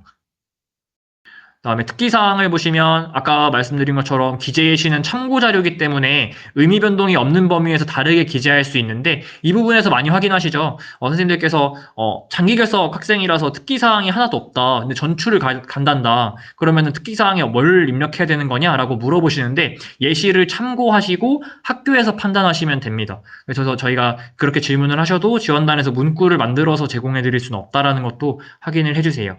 그 다음에 위탁기관도 많이 고민하게 되는데요. 창체나 이런 비교과 영역, 창체를 포함한 비교과 영역에서 위탁교육기관의 자료는 받으면 그대로 입력합니다. 대신에 학교생활기록부 기재요령의 각종 유의사항을 준수하여 입력하는 거기 때문에 만약에 입력해달라고 그 위탁교육기관에서 자료를 보내왔는데 기재 금지어가 막 마구잡이로 포함되어 있다. 대회 표현 들어가 있고 막 난리도 아니다. 그러면은 그런 부분에서는 이제 저희가 기재요령의 유의사항을 준수하여 해당 자료들에서 대회 기재 금지하고 있는 표현들을 빼야겠죠. 그래서 해당 기관의 자료를 입력하게 됩니다. 그래서 그대로 입력하되 기재요령의 각종 유의사항을 준수해야 한다는 것까지 고려하시면 위탁교육기관의 자료를 다루시는데 많은 애로사항을 줄일 수 있을 것 같습니다. 그다음에 자율자치활동 이제 영역별로 세부적으로 확인하겠습니다. 자치활동 관련해서 특기사항에 입력할 때 문구를 잘 보시면 입력할 때라고 되어 있습니다. 그래서 자치활동 관련, 즉 간부활동 있죠. 학생자치회의 그 학교 단위 학생자치회라든가 아니면 학급 단위 학생자치회에서 반장, 부반장, 학생회장, 부회장 이런 내용 자체는 기재 의무 사항이 아닙니다. 그래서 가끔 선생님들께서 반장 내용 누락했는데 정정해야 되나요? 이렇게 물어보세요. 그래서 정정 여부를 저희가 결정할 수 있는 부분도 아니지만 학교에서 누락이라고 이해하지 않을 수 있다는 거죠. 그러니까 기재 의무 사항이 아니기 때문에 입력 안 할 수 있는 겁니다. 다만 아이들이 입력하길 바라는데 반장을 한 거죠. 그 생활기록부 입력했으면 하는 마음에서 반장 활동을 했는데 담임 선생님이 의도적으로 이제 누락해서 민원이 뭐 종합지원센터 같은 경우에 민원으로 질문이 들어오는 경우가 있습니다. 저희 담임 선생님이 반장 누락했습니다. 이거 어떡하죠? 라고 이제 질문하는 경우가 있습니다. 그래서 의무사항은 아니지만 기재 자체는 신중하게 하셔서 민원을 최소화할 수 있도록 해주시면 감사하겠습니다. 그리고 입력하게 되면 재임 기간을 병기해 주셔야 됩니다. 여기서는 병기한다라고 되어 있죠. 병기는 의무 사항입니다. 그래서 입력하기로 했다면 재임 기간을 병기해 주시면 되고요. 재임 기간 입력 방법에 대해서는 저희가 하도 이제 질문 여러 현장에서 상황이 다양하고 질문도 많기 때문에 점점 기재 요령에서 안내하고 있는 기재 방법이 추가되고 있어요. 그래서 올해 것도 꽤 작년 거가 달라진 건 없지만 자세하니까 한번 읽어보시면 좋겠습니다. 다음으로 동아리 활동입니다. 자율 동아리 활동 내용은 자율 동아리는 활동 내용을 입력하지 않는다는 거 확인해 주시면 될 것 같고요. 스포츠 클럽 반복합니다. 학교 스포츠 클럽 활동은 활동명만 입력합니다. 그리고 밑에 하단에 보시면 학년 초 생활기록부 업무 관련 학업성적관리위원회 심의 사항으로서 자율동아리 입력 대상 학생 범위가 있습니다. 이것도 아마 학년도마다 업무 담당자 선생님들께서 해오셨을 거기 때문에 작년에 준해서 자율동아리 입력 대상 학생 범위 정해주시면 되겠습니다. 체험활동 창체 개정사항 말씀드리겠습니다. 학교 스포츠 클럽의 클럽명 설정 방향이 명료화되었습니다. 그래서 그 전까지는 클럽명 정하여서 입력할 때 병기하여 입력할 수 있다라고 되어 있는데 종목명이 드러나도록 병기해라 라는 거죠. 그래서 여기 예시를 보시면 통키반 괄호 열고 피구반이라고 되어 있는데 이거 피구반이라는 거 안 적혀 있으면 요즘 아이들은 통키반이라고 하면 뭔 소리인지 모를 것 같거든요. 그래서 통키반이라는 말을 재치 있게 쓰더라도 종목명이 충분히 드러나지 않는다라고 한다면 괄호 열고 종목명이 드러나도록 병기를 해라라는 겁니다. 뭐 그냥 심플하게 피구반이라고 해도 상관없지 않겠습니까? 그래서 누가 기록할 수 있다라는 것도 바뀌었고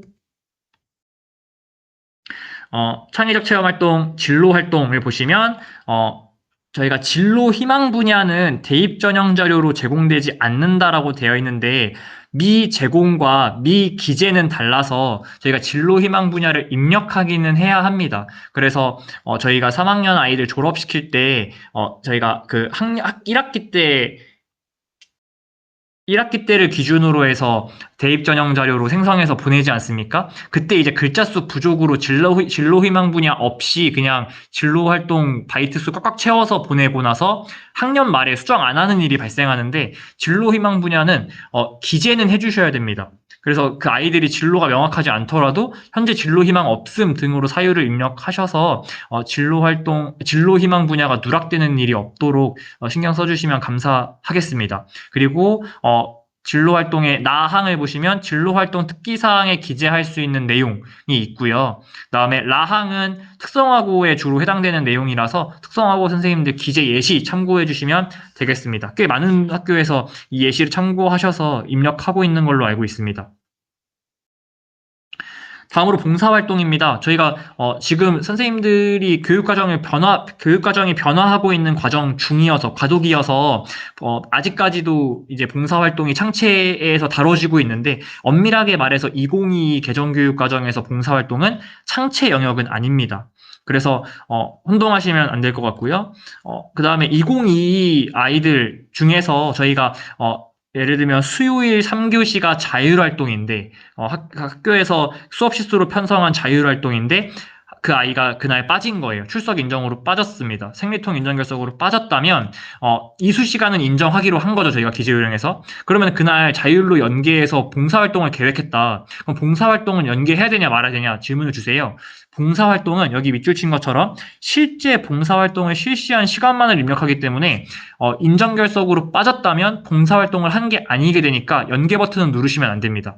그래서 창체 자율의 이수 시간은 인정하되 연계한 봉사활동은 체크 버튼 체크를 하시면 안 되겠습니다. 그래서 이런 부분도 많이 질문을 주고 계셔서 확인하셔서 사안 처리해 주시면 될 것 같습니다.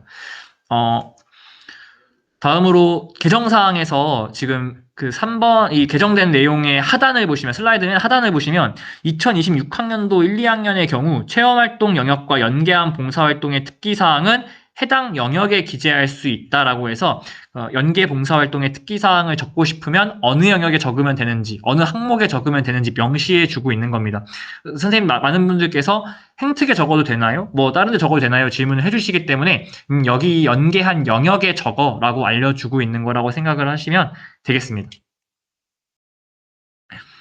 다음으로 기재 방법 명시하고 있는데 아직 선생님들께서 봉사활동의 구분을 어려워하시는 분이 계실까봐 괜히 노파심에 슬라이드를 추가해 보았습니다. 지금 2022 개정교육과정에 적용을 받는 1, 2학년 학생들은 두 가지 카테고리로 봉사활동을 나눌 수가 있습니다. 물론 개인 봉사활동 제외하고 학교 교육계획에 따른 봉사활동이 크게 두 가지로 나뉘는데 정규교육과정 내와 정규교육과정 이외로 나뉩니다. 그리고 정규교육과정 내는 이 정규교육과정이라고 하는 것은 1교시에서 7교시 정규 수업 시간으로 편성한 수업 창체를 말합니다. 그래서 만약에 방과 후에 자율활동으로 행사 창체를 진행했는데 이것과 연계해서 봉사활동하면 특기사항에 적을 수 있냐? 실적 주고 특기사항에 적을 수 있냐라고 질문을 해주세요. 안 된다는 거죠. 그 아예 개념 자체가 성립이 안 되는 거죠. 그래서 저희가 연계봉사활동이라는 건 수업 창체와 연계된 것을 의미하기 때문에 정규교육과정 내라고 말할 수가 있는 거고요. 그 다음에 여기 2번을 보시면 정규교육과정 이외라는 건 1, 7교시 수업 시간 이외, 즉 쉬는 시간, 점심시간, 방과 후 시간에 이루어지는 도우미 활동들 있죠. 이 도우미 활동들에 대해서는 저희가 실적 입력을 또 기존에 2015 3학년 학생들 해주듯이 하고 있었기 때문에 나눠서 입력해 주시면 되겠습니다. 그리고 맨 앞에서도 말씀드렸지만 연계 봉사활동의 실적 인정 같은 경우에는 창체 누가 기록을 통해서 이루어지도록 다시 한번 확인 부탁드립니다. 그래서 누가 기록을 하지 않기로 결정하셨더라도 연계봉사활동 실적 인정 시에는 누가 기록을 통해서 연계 버튼 눌러주시면 감사하겠습니다. 그러지 않을 경우에 오류가 많이 잡히기 때문에 부탁드립니다. 그 다음에 창체와 관련해서 자주 나오는 오류 말씀드리겠습니다.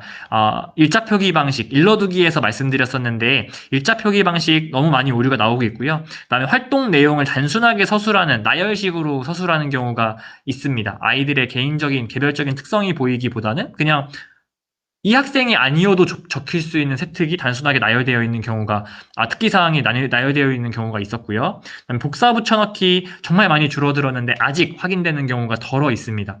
그다음에 학생부 대필 오인 가능성. 이 경우에는 그 특기사항의 주어가 나인 경우에 이런 피드백을 드립니다. 그 입력 주체가 교사인데 주어가 나일 수가 없는 거죠. 그래서 학생부 대필 오인이 되지 않도록 선생님들께서 기재 시 확인해 주시면 될 것 같고요.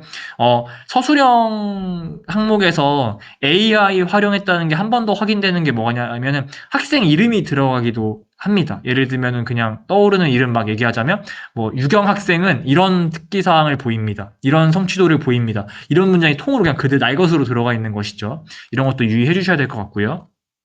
그다음에 저희가 대학에서 행사 열어서 이제 참석한 다음에 특기사항에 입력해달라고 요청하는 경우가 있는데, 안 되죠. 저희가 상급 학교에서 개최한 행사로 특기사항을 적을 수는 없고, 복수의 기관이 주최하고 주관하는 체험활동은 모든 기관이 교육 관련 기관 또는 고등학교여야 합니다. 그리고 그것을 학교장이 승인한 경우에만 특기사항이 기재가 가능하다는 것도 확인하셔서 대학에서 행사 만들어서 아이들이 다녀오면 특기사항에 입력할 수가 없습니다. 작년 같은 경우에는 예를 들면 이런 겁니다. 동국대학교에서 뭐 박람회 한단다. 그럼 이제 아이들이 지원해서 다녀옵니다. 특기사항에 적을 수가 없고요. 근데 충청북도 교육청에서 주최 주관해서 대학들을 초대해서 박람회를 크게 여는 경우가 있죠. 뭐 충북대학교 강당 빌려서 대회의실 빌려서 하는 경우가 있는데 그런 경우에는 주최 주관 기관이 충청북도 교육청 교육 관련 기관이기 때문에 특기사항에 입력할 수가 있습니다. 실제로 이제 교육청에서 행사 진행할 때 기재 특기사항에 입력할 수 있다라고 입력을 요청하는 경우도 있고요. 그 다음에 학교 교육 계획에 없는 체험 활동의 특기사항을 기재한 경우가 있습니다. 그래서 예를 들면은 조심스럽지만 저희가 학급 특색 활동을 저희가 뭐 내부 결제라든가 절차 없이 그냥 아무거나 만들어서 진행할 수가 없겠습니다. 근거가 매우 빈약하게 진행이 되는 거기 때문에 내부 문서나 학교 교육 계획으로 그 어디에도 흔적을 찾을 수가 없는데 행사명으로 버젓이 적혀서 아이들의 특기사항에 적히면 기재 근거가 매우 취약해지기 때문에 절차상의 그런 안전을 확보하는 것도 하나의 방법이 되겠습니다. 그래서 제가 그냥 연수하는 입장에서 이래라 단위 학교에서 하는 판단하고 결정하는 사항에 대해서 이래라 저래라 할 수 없지만 그렇게 학교 교육 계획에 없는 체험 활동이 특기 사항으로 기재되는 경우가 많기 때문에 선생님들이 반드시 유의해 주시면 감사하겠습니다. 그리고 학생자치회 임원 명칭이 불일치하는 경우가 있어요. 학급 부실장으로 반장을 도와라고 이렇게 한 문장에 적히는 경우가 있습니다. 그래서 반장이면 반장, 부실장이면 실장이면 실장 이런 식으로 해서 임원 명칭을 통일하여 기재하시기를 권장해 드립니다. 그리고 임원 명칭도 학교에서 정하고 있는 것으로 알고 있습니다. 그래서 매년 재개정하는 학생생활 규정이나 등의 공문서에서 법적 문서에서 명칭이 있을 겁니다. 그래서 확인을 해주시면 감사하겠습니다. 구체적인 임원의 종류가 누락되는 경우가 있어서 전교, 학년, 학급 등의 그 단위 포함해 주시면 감사하겠습니다. 다음으로 교과학습 발달 상황인데요. 선생님들 이제 교과학습 발달 상황이라는 산만 넘으면 거의 끝이 보입니다. 조금만 힘내주세요. 교육과정 마찬가지로 다르게 적용됩니다. 2022 같은 경우에는 석차 등급 5등급제 적용되고 있고요. 2015는 저희가 알고 있는 것처럼 9등급제 적용되고 있습니다. 그리고 2015 개정교육과정에서는 저희가 수업량 유연화에 따라서 자율적 교육 활동으로 융합수업 전개하면 그것을 특정 교과 세특에 적기 어려운 경우에 개세특에 적어왔죠. 그래서 저희가 개세특을 챙겨왔었는데 2022 개정에서부터 개세특에 적을 수 있는 내용 중에 이런 자율적 교육 활동, 즉 융합수업 내용이 빠졌습니다. 그래서 1, 2학년 학생들은 개세특을 작성하지 않는 것으로 알고 있습니다. 작성할 수가 없는 것이죠. 네. 그 다음에 교구학점제 적용에 따른 1학기 교과학습 발달 상황 입력 기한이 여전히 살아 있습니다. 선생님들 8월 31일까지 1학년, 2학년의 그 학기 단위 과목의 세특이 작성이 돼야 됩니다. 그 다음에 개정 사항을 보시면 주로 이 교과학습 발달 상황 개정 사항은 연구부나 평가 담당자 선생님들께서 많이 숙지를 하시게 될 텐데 학교 생활기록부 업무 담당자 선생님들도 알고 계시면 좋으니까 한번 훑어보겠습니다. 저희가 미수 학생에 대한 지원 사항이 반영되었습니다. 이 미수 학생에 대한 지원 사항이라고 하면 그냥 온라인 콘텐츠 생각하시면 되겠습니다. 그래서 여러 상황으로 고교학점제를 도입하는 과정에서 정말 현장의 상황이 다양하지 않습니까? 다양해서 학교에서 그 미이수가 떴을 때 이수할 수 없는 상황이 발생하기 때문에 좀 그 완화를 위해서 온라인 콘텐츠 플랫폼을 만들어서 그 온라인 콘텐츠를 이수했을 때 이수가 가능하게끔 하는 활로가 생겼다고 이해해 주시면 되겠습니다. 그래서 3월 5일자로 공문이 왔는데 EBS 플랫폼 활용하기로 한 것 같아요. 그래서 EBS 최소 성취 수준 보장지도 온라인 콘텐츠 서비스 활용 안내라는 공문이 와서 온라인 기재 요령에서 만들어진 이 지원 사항, 온라인 콘텐츠라는 지원 사항이 우리 도에서 EBS로 활용을 하는구나라고 이해를 한 바 있습니다. 그리고 두 번째 개정사항, 마찬가지로 미이수 학생에 대한 지원사항이 반영돼서 온라인 콘텐츠로 이수한 과목의 비고란에 온라인 콘텐츠로 표시됩니다라는 게 기재요령에 적혀 있고요. 그 다음에 제2수라는 개념 생겨서 밑에 명시하고 있습니다. 제2수란 미이수한 과목을 공동교육과정, 온라인 학교, 학교 밖 교육, 온라인 콘텐츠를 통해 다시 수강하여 이수한 경우를 말합니다. 그래서 미이수 뜬 친구들이 가장 쉽게 접근할 수 있는 게 아마 온라인 콘텐츠겠죠? 그래서 온라인 콘텐츠로 이수하면 제2수 표시된다라는 것도 확인이 필요하겠습니다. 다음은 저희가 업무 담당자로서 확인할 수 있는 부분인데요. 과목별 세부 능력 및 특기사항 기재는 입력 가능한 최대 글자 수를 초과하지 않는 범위 내에서 교사가 자율적으로 입력할 수 있다. 사실 이게 개정돼가지고 슬라이드에 추가를 하긴 했는데 크게 이렇게 저희가 피부로 느낄 것 같진 않아요. 이 문구가 왜 생겼냐면 잠시만요. 갑자기 슬라이드가 네. 이 문구가 왜 생겼냐면 선생님들께서 그 교과 세특 500자 1500바이트를 꽉꽉 채우는 것에 대해서 너무 힘들어 하셔서 1500자 꼭 1500바이트 꼭 채울 필요 없다라는 말을 명시해주고 있는 겁니다. 쓸 내용이 없는 아이들에 대해서는 그냥 그 범위, 그 입력 가능한 최대 글자 수는 저희가 500바이트, 1500바이트씩 가지고 있죠. 과목 아이당. 그 1500바이트의 라는 범위 안에서 뭐 1000바이트를 쓰든 800바이트를 쓰든 재량껏 하라라는 것을 명시하고 있는 겁니다. 근데 저희가 이제 아이들 대학 보내는 입장에서는 그것이 얼만큼 피부로 와닿을지는 좀 조심스럽습니다. 그리고 이것도 작년에 공문으로 내려왔던 부분인데요. 학생 평가로 인해서 부담이 가중되지 않도록 한동안 작년에 뉴스에 많이 나왔던 것 같습니다. 여름쯤에 한 아이가 한 해에 혹은 한 학기에 감당해야 되는 수행 평가 수가 뭐 70개가 넘는다, 뭐 90개가 된다 이런 얘기로 뉴스에 많이 나왔던 것 같은데 그 이후에 내려왔던 공문이 개정사항에 반영되었습니다. 그래서 학생 평가로 인한 학생의 부담이 가중되지 않도록 평가 유형별 시행 비율과 시기 등을 적절하게 조정하여야 한다라고 해서 아마 학업성적관리 규정이나 선생님들 교과 협의록에서 한번 좀 다뤄주십사 하고 아마 업무 담당자께서 다루시지 않았을까 싶습니다.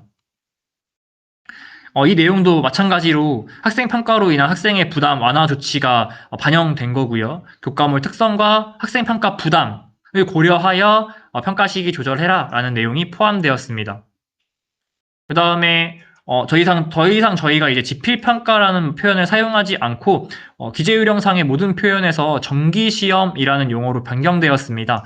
좀 혼란스럽지만 나이스에서 평가 관련 다루는 탭은 아직 지필평가라는 표현을 사용하고 있습니다. 그래서 뭐 지필평가 선행 작업 이런 식으로 탭이 아직 살아있더라고요. 언젠가 바뀌겠죠? 근데 기재요령상에서는 이미 선 반영이 되어 있다라는 거 확인해 주시면 될 것 같고요. 바뀐 이유는 다음과 같습니다. 지필평가는 평가 유형이라기보다, 그러니까 수행평가나 정기시험 등의 평가 유형이라기보다 평가 방법에 가깝다는 피드백이 있어 왔다고 해요. 그래서 그 피드백을 반영해서 지필평가라는 표현은 평가 방법에서 다루게 될 것 같고요. 저희가 평가 유형, 즉 중간고사, 기말고사를 의미하는 표현은 정기시험으로 일어나가 되었습니다. 그래서 모든 내용이 수정되었고요. 기재요령상에 지필평가라는 단어가 사용된 부분에서는 정기시험으로 모두 개정되었습니다. 다음으로 과제형 수행평가와 암기식 수행평가의 의미를 명확히 하고 있습니다. 이제 아까 말한 학생평가 부담 완화와 관련된 내용의 연장선이라고 생각을 해주시면 되는데, 아이들이 집에서 수행평가 준비를 너무 많이 한다는 거죠. 그래서 수행평가 준비가 아니라 수행평가 수행 자체를 이제 과제형으로 할당을 받아서, 이렇게 해온 게 이제 언론에도 나오고 했던 것 같습니다. 그래서 그런 것을 개념을 명확히 해서 선생님들이 이런 평가를 하지 않을 수 있도록 하고 있고요. 그래서 저희 학교에서도 평가 계획서 작성할 때 제출이라는 표현, 마감 기한이라는 표현 사용하지 않을 수 있게끔 안내해드린 바 있습니다.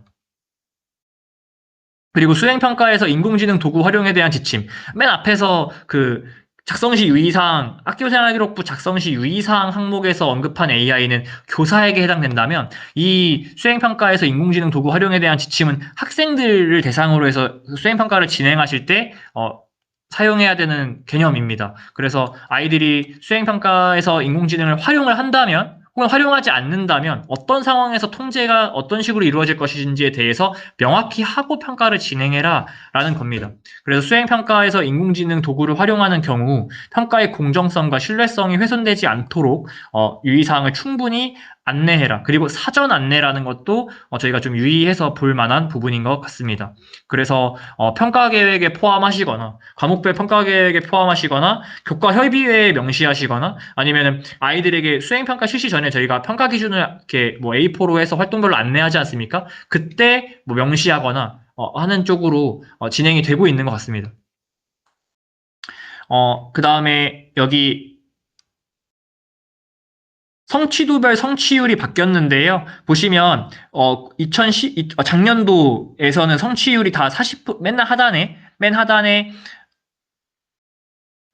40% 이상, 60% 미만 이렇게 되어 있죠. 근데 선택 과목의 성취도에서는 40% 이상이라는 것이 빠졌습니다. 이게 왜냐하면 40% 이상이라는 말은 최성보 때문에 학업 성취율이 40% 미만으로 나올까봐 만들어 놓은 구간인데, 선택 과목의 경우에는 더 이상 학업 성취율로 이수 기준을 따지지 않고 출석률만으로 따지기 때문에 40% 이상이라는 구간이 사라졌다라고 이해하시면 될 것 같습니다. 그래서 공통 과목은 여전히 40% 이상이라는 게 살아있고, 선택 과목의 경우에는 성취율 맨 하단에 60% 미만, 여전히 40% 이상이라는 것이 사라졌다라는 거 확인해 주시면 될 것 같습니다. 다음으로 개정사항 다음 거 말씀드리면 같은 개념입니다. 40% 이상이라는 표현이 사라졌고요. 다음에 출석과 관련해서도 저희가 학업성적관리위원회에서 심의해야 되는 내용을 교과학습 발달 상황에서 명시하고 있는데 거기서 장기결석이라는 개념이 사라져서 장기결석 일수 등이 있다. 심의해야 되는 내용 중에는 장기결석 일수가 있다라는 표현에서 장기결석이 사라졌습니다. 그래서 출결, 특기사항, 기재 관련 사항 등이 있다라고 표현이 좀 더 넓은 포괄적인 범위로 바뀌었죠.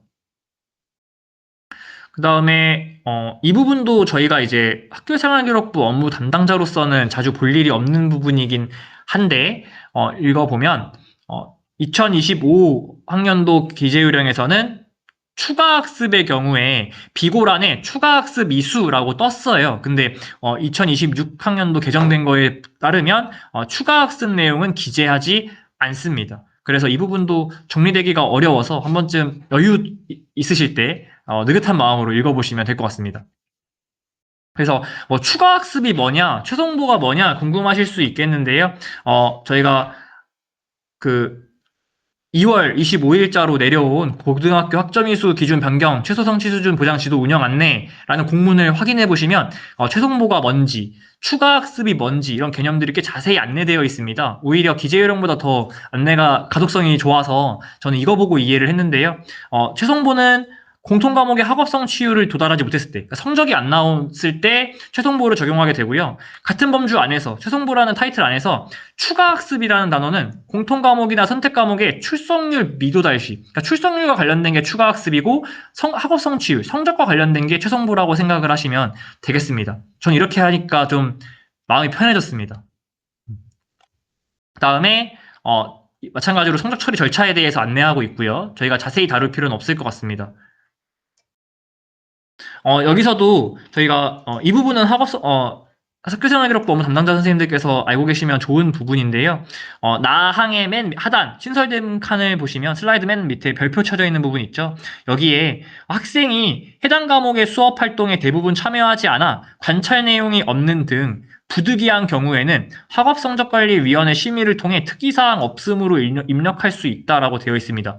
이걸 저희가 어떻게 해석을 해야 되냐면 기존에 특히 이제 학년을 올라갈수록 학교 내신을 그러니까 자체적으로 내려놓는 친구들이 있지 않습니까? 정시 파이터들이라고 부르죠. 그 친구들이 아무것도 내지 않아서 최하점을 받아가요. 근데 저희가 성적은 그냥 최하점으로 내면 되는데 그럼 특기사항은 모든 학생들을 대상으로 적어줘야 되니까 얘네들 데리고 뭘 써주냐는 거냐. 낸 게 아무것도 없다라고 이제 좀 피로도를 호소하시는 경우가 많지 않습니까? 솔직히. 그럴 때, 저희가 부득이한 경우라는 범주에 넣어서 심의를 통해서 그냥 특이사항 없음으로 입력할 수 있다라고 명시를 해준 겁니다.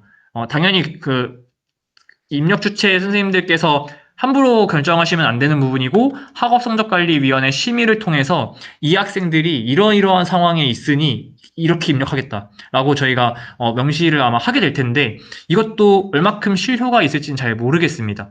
저희가 만약에 그냥 특이사항이 없음으로 딱 넣었을 때에 감당해야 되는 민원까지 고려를 한다면 저희가 좀 더 조심스러워지지 않을까 생각은 합니다. 어쨌거나 이 문구가 포함된 의도는 그런 게 있습니다. 정말 적을 게 없는 학생들, 학습 참여율이 최악인 학생들에 대해서는 이렇게 심의를 통해서 이런 문구가 가능하다라는 겁니다. 현장 점검 결과 대표 오류 사례 복사 붙여넣기 그 다음에 교과 세특을 쓰는 건데 이제 밝고 원만한 성격 같은 행특 비슷한 문장들이 많이 들어가는 경우도 있었고요. 단순 나열, 그다음에 학생 활동 내용의 과도한 인용, 그다음에 뭐 수업 중에 관찰 불가능한 내용. 제가 교과 세특의 전제 조건이 수업 중에 관찰된 내용이거든요. 그래서 예를 들면 이런 겁니다. 제가 문학을 가르치는데 문학 교과 도우미 친구들이 그 교육 박람회에 참여해서 문학 그 부스 운영을 도와준 거예요. 그렇다고 해서 교과 세특에다가 그 교육 박람회 내용을 써줄 수가 없는 거죠. 관련 있다고 하더라도. 문학 도우미니까 문학 박람회 그 교육 박람회 문학 부스에서 운영을 했는데 문학 내용, 그 부스 운영 내용은 넣을 수가 없는 겁니다. 그래서 아마 높은 확률로 그 교육 박람회는 창체로 운영해서 계획해서 운영할 것이기 때문에 그 계획해서 운영한 영역에 적으시면 되고, 교과 세특에는 수업 중에 이루어지고 수업 중에 관찰된 내용만을 기재할 수 있도록 한 번 더 확인해 주시면 감사하겠습니다. 다음으로 독서 활동 상황입니다. 독서 활동 상황 크게 바뀐 게 없습니다. 여기 하단에 보시면 이 부분은 한번 당부드리고 싶었던 내용이 있는데요. 단순 독후 활동 외에 교육 활동을 전개하였다면, 그리고 기재 요령에서는 단순 독후 활동의 예시로 감상문 작성 등이라고 하고 있습니다. 기재 요령에서 등이라고 적었다는 건 등 안에 생략된 많은 상황들은 단위 학교에서 판단하라는 뜻이고요.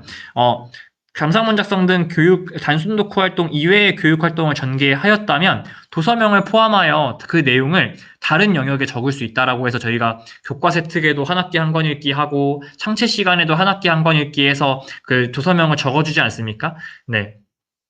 근데 그게 너무 이제 관행이 되다 보니까 창체 활동에 이렇게 적혀 있는 거예요. 이런 책을 읽고 감상문을 작성함, 소감을 발표함, 소감문을 작성함, 이런 식으로 대놓고 단순 독후 활동인데 창체에 적히는 경우가 있습니다. 그래서 선생님들께서 아이들이 교과 시간이든 비교과 시간이든 책을 읽었고 그 책을 바탕으로 어떤 행사나 수업 활동에서 활용을 해서 기재해주고 싶으시다면 단순 독후 활동 이외의 교육 활동 전개 후에 기재가 가능하다는 것도 한번 취지를 이해해 주시면 감사하겠습니다. 이것도 많이 궁금해하세요. 이것을 이제 독후 활동을 창체나 세특에 적을 때는 도서명을 어떻게 입력해야 되냐, 저자명 반드시 입력해야 되는 거냐 질의 주시는데요. 기재 요령에서는 독서 활동 상황 이외의 상황은 안내를 하고 있지 않기 때문에 다른 영역의 도서명을 입력하실 경우에는 저자를 병기할지 말지, 입력은 어떻게 할지 등은 입력 주체가 판단해 주시면 되겠습니다. 이게 포함되었습니다. 도서명과 저자명에 쓰인 대학명, 상호명, 기관명 등은 입력할 수 있습니다. 그래서 독서활동 상황에 저희가 이거 입력할 때 뭐 서울대학교 출판부, 그다음에 뭐 JTBC 뭐 방송 뭐 어디서 아예 저자명에 그게 들어가 있는 경우가 있거든요. 저자명에 쓰인 대기상강은 쓸 수가 있습니다. 그래서 도서명과 저자명에 쓰인 대학명, 상호명, 기관명 쓸 수 있다라는 거, 강은 아니겠네요. 이 세 가지 입력할 수 있다라는 거 확인해 주시면 되겠습니다. 다음입니다. 학생이 이것도 좀 큰 개정이라고 볼 수가 있는데 학생이 동일한 책을 반복하여 읽고 동일하지 않은 독서 증빙 자료를 제출한 경우에 학년, 학기, 과목에 상관없이 중복하여 입력할 수 있습니다. 드디어 중복도서 입력 풀렸습니다, 선생님들. 그래서 저희가 여태까지 한 3년 동안 안에, 3년의 범위 안에, 동일한 책이 독서활동 상황에 적히면, 이거 오류입니다. 삭제해주세요라고 부탁을 드렸었는데, 이제, 아이가, 그게 오류가 아니라 정말 다른 증빙자료를 제출해서 다른 활동을 한 거라면 적어줄 수 있다라고 하는 것이죠. 근데 이게 되게 큰 변화임에도 불구하고 저희가 독서활동 상황이 대입 미반영이라는 이유로 많이 빈칸으로 관리하고 있는 것 같긴 합니다. 그래서 만약에 기재하실 때는 이런 부분이 바뀌었으니까 바뀐 내용에 맞게 관리해 주시면 되겠습니다. 대표 오류 사례 별표 친 걸 보시면 아까 말씀드리면서 강조한 부분 여기 적혀 있고요. 그다음에 이 부분도 말씀드리고 싶은 게 저희가 독서활동 상황을 기재할 때는 ISBN 등재 도서가 기준입니다. 그래서 정기 간행물 같은 ISSN 도서들은 입력할 수 없고요. 그러니까 잡지들은 입력할 수가 없는 거고요. 단행본으로 나온 거가 기재가 돼야 됩니다. 그리고 이런 경우도 있어요. 소설집, 그러니까 ISBN의 소설집은 등재가 되는데 소설집을 통째로 읽은 게 아니라 그 소설집 안에 있는 단편 소설 하나 읽고 기재하는 경우가 있는데 그런 경우는 기재 기준이 충족되지 않습니다. 그래서 단행본, ISBN에 등재된 도서 단행본 자체를 읽은 경우에 결과물을 제출한다면 저희가 독서활동 상황에 입력할 수 있다라고 아이들에게 한 번 더 확인해 주시면 될 것 같습니다. 행동특성 종합의견입니다. 저희가 행동 특성에는 학생을 총체적으로 이해할 수 있는 종합 의견을 입력하게 되는데요. 밑에 별표 친 부분을 보시면 행동 특성과 관련된 누가 기록 여부 및 방법은 학교장이 정하되 학생의 부정적인 행동 특성을 입력하는 경우에는 누가 기록할 것을 권장한다라고 여기 적혀 있죠. 이거는 교육부에서 이 기재 요령을 개정할 때도 몇 번을 강조했던 건데, 저희가 누가 기록을 입력하지 않기로 결정한 학교들이 있지 않겠습니까? 나이스로도 안 하고 아예 누가 기록 자체를 안 하겠다라고 결정할 수 있죠. 학교장의 판단에 따라서. 근데 정하더라도 행동 특성에서 부정적인 피드백을 하실 거라면 반드시 누가 기록하셨으면 좋겠습니다. 기재 요령에서 권장한다는 건 했으면 참 좋겠다는 얘기거든요. 그래서 왜냐하면 이게 나중에 부정적인 피드백을 근거로 아이들이 민원을 제기했을 때 저희가 이걸 방어할 법적인 그 증빙이 없습니다. 누가 기록하지 않을 시에. 그리고 누가 기록 방법 중에서 가장 법적으로 강력한 효과를 발휘하는 건 교육정보 시스템이기 때문에 뭐 교무수첩, 뭐 다른 별도의 메모, 뭐 블로그 이런 게 아니라 선생님들 저희 교육 부정적인 피드백을 입력하실 때는 반드시 관련된 내용을 교육정보 시스템 누가 기록을 통해서 관리하셔서 민원으로부터 선생님들 지키실 수 있도록 부탁드리고 싶습니다. 그래서 이 문장에서 이미 기재요령상 누가 기록 여부 자체를 학교에서 결정할 수 있게 풀어놨기 때문에 여기 권장이라고 적혀 있는 거지 사실 개정하는 상황 자체에서는 반드시 그랬으면 좋겠다라는 뉘앙스가 있었습니다. 네.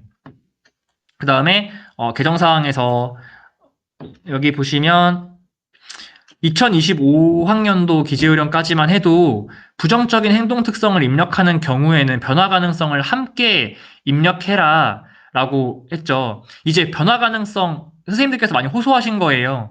부정적인 행동 특성을 보이는 애한테 왜 억지로 변화 가능성까지 써야 되냐라는 피드백이 당연히 있어 왔죠. 그래서 변화 가능성이라는 말이 빠졌습니다. 그래서 오히려 더 날 것으로 써도 된다 이런 게 아니라 더 위험에 노출되기 쉬우니 누가 기록 꼭 하셔라 라고 문구가 만들어진 거라고 생각하시면 되겠습니다. 그다음에 행동 특성에 기재할 수 없는 내용 명시되었습니다. 방과 후 활동이란 예시가 추가되었는데요. 저희가 행동 특성에서 다양한 얘기를 아이들을 위해서 해주다 보니까 사실 이 아이들이 한 해를 얼마나 열심히 보냈는지 정말 잘 써주고 싶잖아요. 담임교사 입장에서. 그러다 보니까 뭐 자격증 얘기도 들어가고 방과 후 얘기도 들어가고 다양한 얘기가 들어가는데 장학금 얘기도 들어가고요. 이 아이가 너무 생활 열심히 해서 장학금 받았습니다. 이런 얘기 해주고 싶은데 안 되는 것이죠. 그 중에서 방과 후 활동 예시가 가장 많았기 때문에 예시로 적혀 있는 것입니다. 대표 의료 사례로는 행동 특성은 총체적으로 적어주셔야 되는데 특정 활동 내용, 마치 창체의 활동 칸이 부족해서 행동 특성을 활용한 것처럼 특정 활동을 부각해서 쓰는 경우가 있습니다. 그 경우에는 컨설팅에서 행동 특성 기재의 취지에 어긋난다라는 피드백을 드리고는 있습니다. 그래서 작성하실 때 부족한 칸을 활용하는 식으로 행동 특성의 취지에 어긋난 기재가 되지 않도록 선생님들께서 확인해 주시면 감사하겠습니다. 기타 사항입니다. 담임교사 바뀔 때마다 바뀌는 이력 다 기재해 주셔야 되고요. 사진은 졸업학년도에 촬영한 사진으로 아이들 졸업 전에 바꿔 주셔야 됩니다. 규격은 여권용 사진입니다. 자료 정정인데요. 학교는 학년도 종료일까지 학교생활기록부 작성을 마감하셔야 됩니다. 여기서 학년도 종료일이라는 건 2월 28일이 되겠죠. 그리고 단위 학교마다 업무상의 편의를 위해서 뭐 2월 중순으로 자체적으로 기준을 마련해서 적거나 하시는 걸로 알고 있습니다. 그래서 학년도 종료일이라는 게 훈령에 명시가 되어 있다. 그리고 정정은 원칙적으로 금지하고 있습니다. 그래서 정정을 저희가 불가피하게 하고는 있지만 원칙적으로 금지이기 때문에 매우 조심스럽게 대해야 하는 업무이기는 합니다. 그리고 저희가 학교별로 별도의 점검 계획을 세우라는 것도 훈령에서 명시하고 있기 때문에 그 훈령을 바탕으로 저희가 도에서 작성 및 관리 지침 수립을 받고 있는 거죠. 그다음에 정정하실 때는 당연히 객관적인 증빙 자료가 너무너무 중요한데요. 객관적인 증빙 자료는 두 가지 기억하고 계시면 되겠습니다.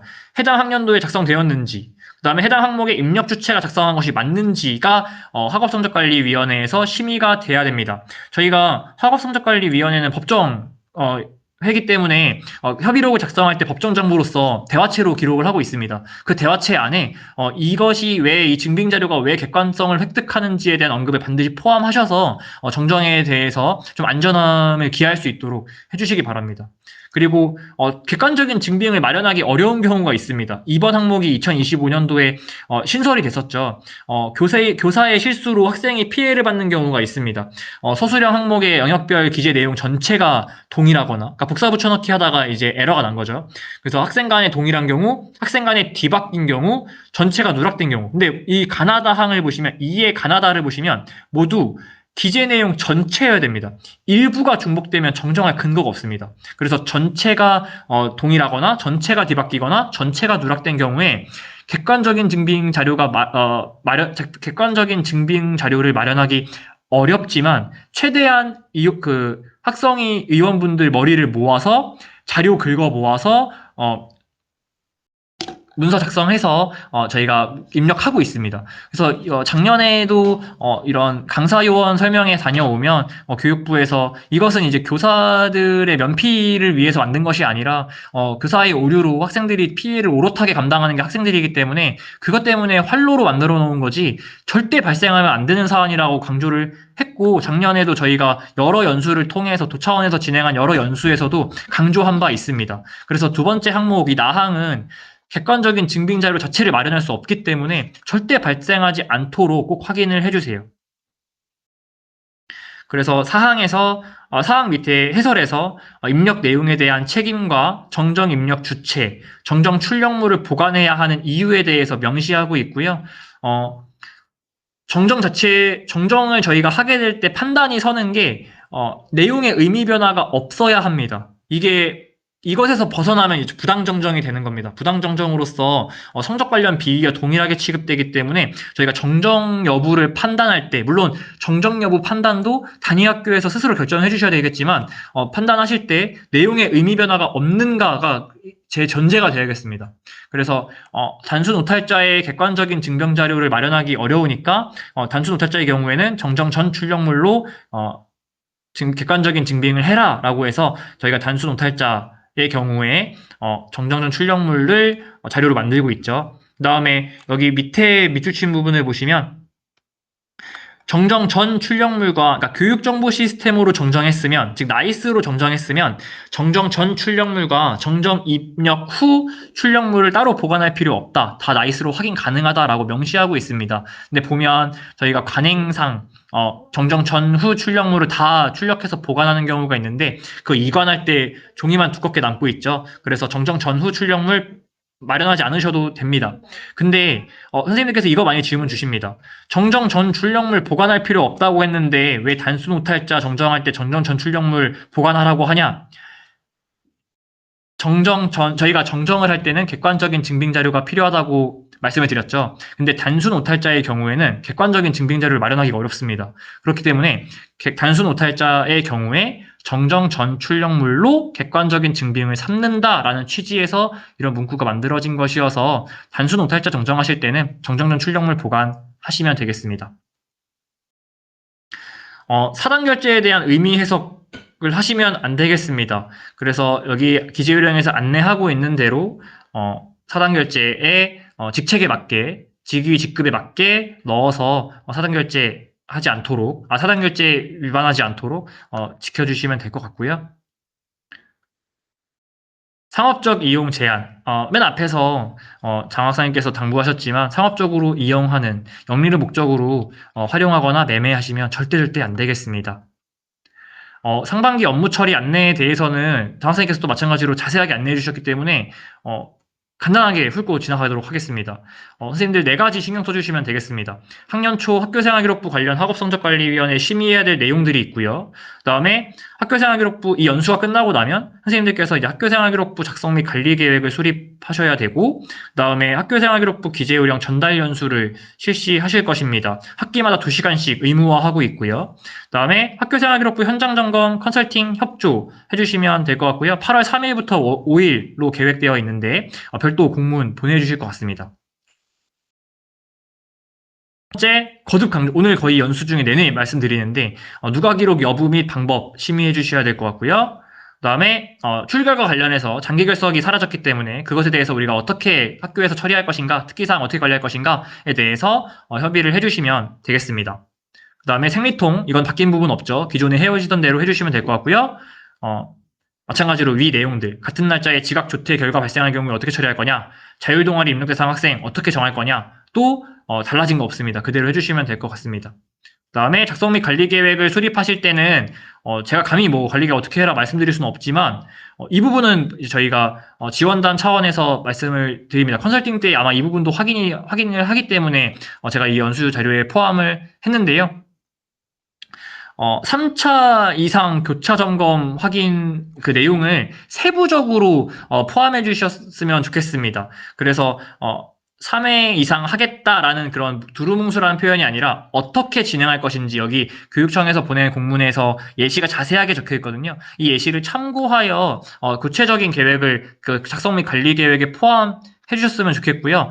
작성 및 관리 계획에 3회 이상 교차 점검 계획을 수립하실 때는 1차, 2차, 3차에 입력 주체 본인을 넣을 수 없습니다. 그래서 예를 들면 이런 경우죠. 1차, 2차, 3차 점검 계획에 1차를 담임교사로 넣는 경우가 있어요. 그러니까 예를 들면 제가 3학년 8반이면 1차 점검자가 제가 3학년 8반 담임으로 되어 있는 거죠. 근데 이제 2023학년도에 교육청에서 내려온 작성 및 관리 계획 공문을 확인해 보시면 작성자가 점검자가 될 수는 없다라고 얘기를 합니다. 그래서 작성자가 점검자가 될 수는 없으니 반드시 1차부터 교차든 뭐든 작성자와 그 점검자가 겹치는 일이 발생하지 않도록 관리 계획을 작성하실 때 참고해 주셨으면 좋겠습니다. 그 다음에 학부모 대상 연수를 실시하지 않는다라든가 형식적인 체크가 이루어지는 경우 등 다양한 오류들이 확인되고 있어서 작성 및 관리 계획에 만전을 기해 주시기 바랍니다. 그다음 기재요령 전달 연수 아마 선생님들께서 학기당 2시간씩 실시하실 것 같고요. 곧 이제 중간고사가 다가와서 선생님들 많이 계획 중이신 걸로 알고 있습니다.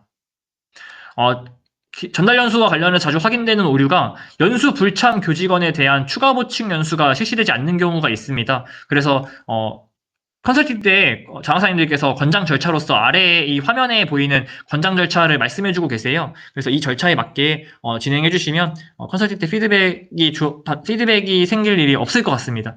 그 다음에 두 번째 말씀드리고 싶은 부분은 학교생활기록부 연수 자체만으로 학기당 2시간이 고유하게 수립돼야 됩니다. 그래서 간혹 이제 시험 기간에 다른 연수랑 합쳐져서 2시간이 만들어지는 경우가 있는데 학교생활기록부 기재요령 전달 연수만으로 2시간이 만들어질 수 있도록 계획을 수립해 주세요. 컨설팅은 이제 8월에 될 수 있을 것 같고요. 선생님들 업무 운영 시 참고하시라고 필요한 자료들 아카이빙 해보았습니다. 맨 앞에서 말씀드린 것처럼, 올해 내내, 선생님들 도움 드릴 수 있는 자료들, 확인될 때마다 업로드 할 테니까 가끔 들르셔서 확인해 주시고요. 올 한 해도 정말 잘 부탁드립니다. 긴 연수 들어주셔서 너무너무 감사드립니다. 실제로 뵙고 인사드렸으면 너무 좋았을 텐데, 이렇게 2시간 동안 긴 연수 들어주시는 선생님들 참석자 명단만으로 반가움 달래고자 합니다. 감사합니다.